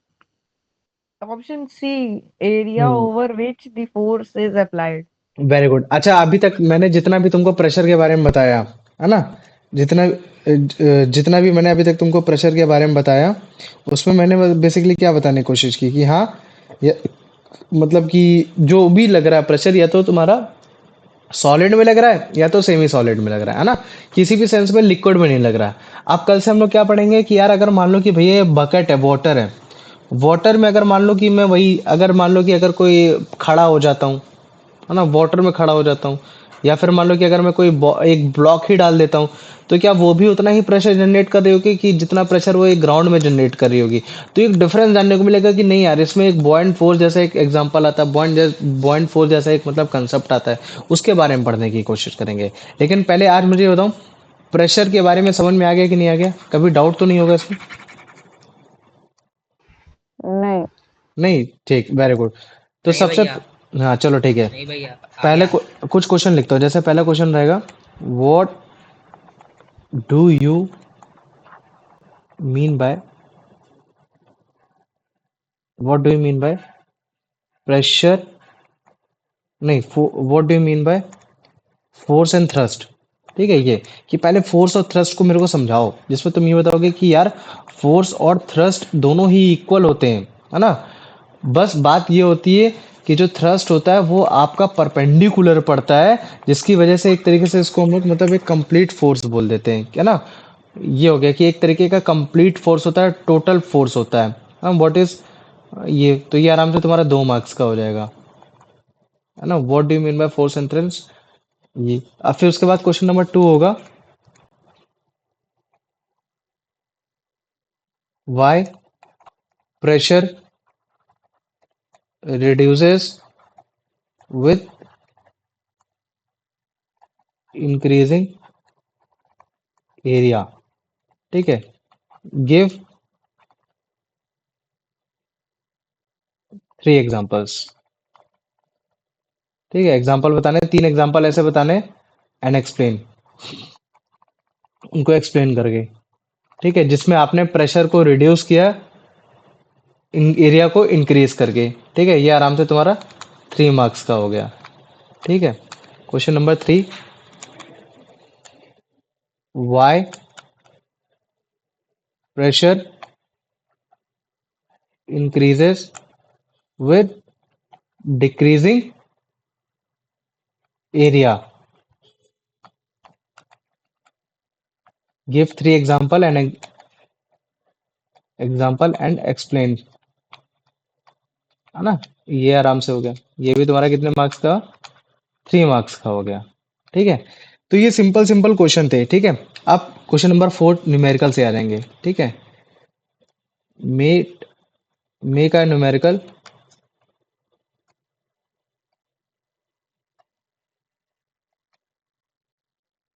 based on pressure where a block having some weight having some weight having some mass weight हो जाएगा तो force direct निकाल ही दोगे ना फिर answer ये हो जाएगा, ठीक है। अबे कहाँ चला गया, ठीक है भाई। क्वेश्चन कहाँ चला गया अभी जो अभी तक मैं लिख रहा था।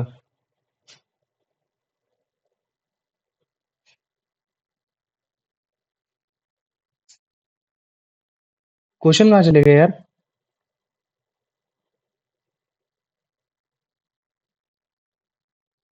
ओ भाई गए क्वेश्चन गए जो अभी तक लिख रहे थे यार। कैसे? क्वेश्चन तो नहीं जाने चाहिए थे। चेक करते हैं जरा।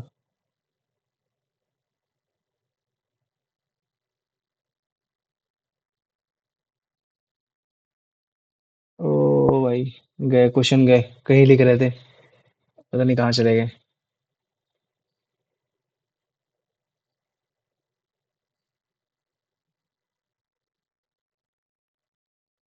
कहाँ चले गए, चलो ठीक कोई बात नहीं। अच्छा मुझे रिवाइज कराओ पहला क्वेश्चन मैंने क्या लिखा था,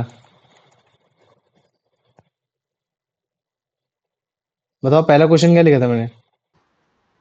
वही व्हाट भैया डिफरेंस प्रेशर और what do you thrust. Mean between by force नहीं फोर्स नहीं pressure what and do you thrust. Mean by force and thrust, है ना। What do you mean by force and thrust, ठीक है। ये था आराम से तुम्हारा 2 मार्क्स का था, ठीक। अब क्वेश्चन नंबर 2 था एक्सप्लेन विथ 3 एग्जाम्पल व्हेन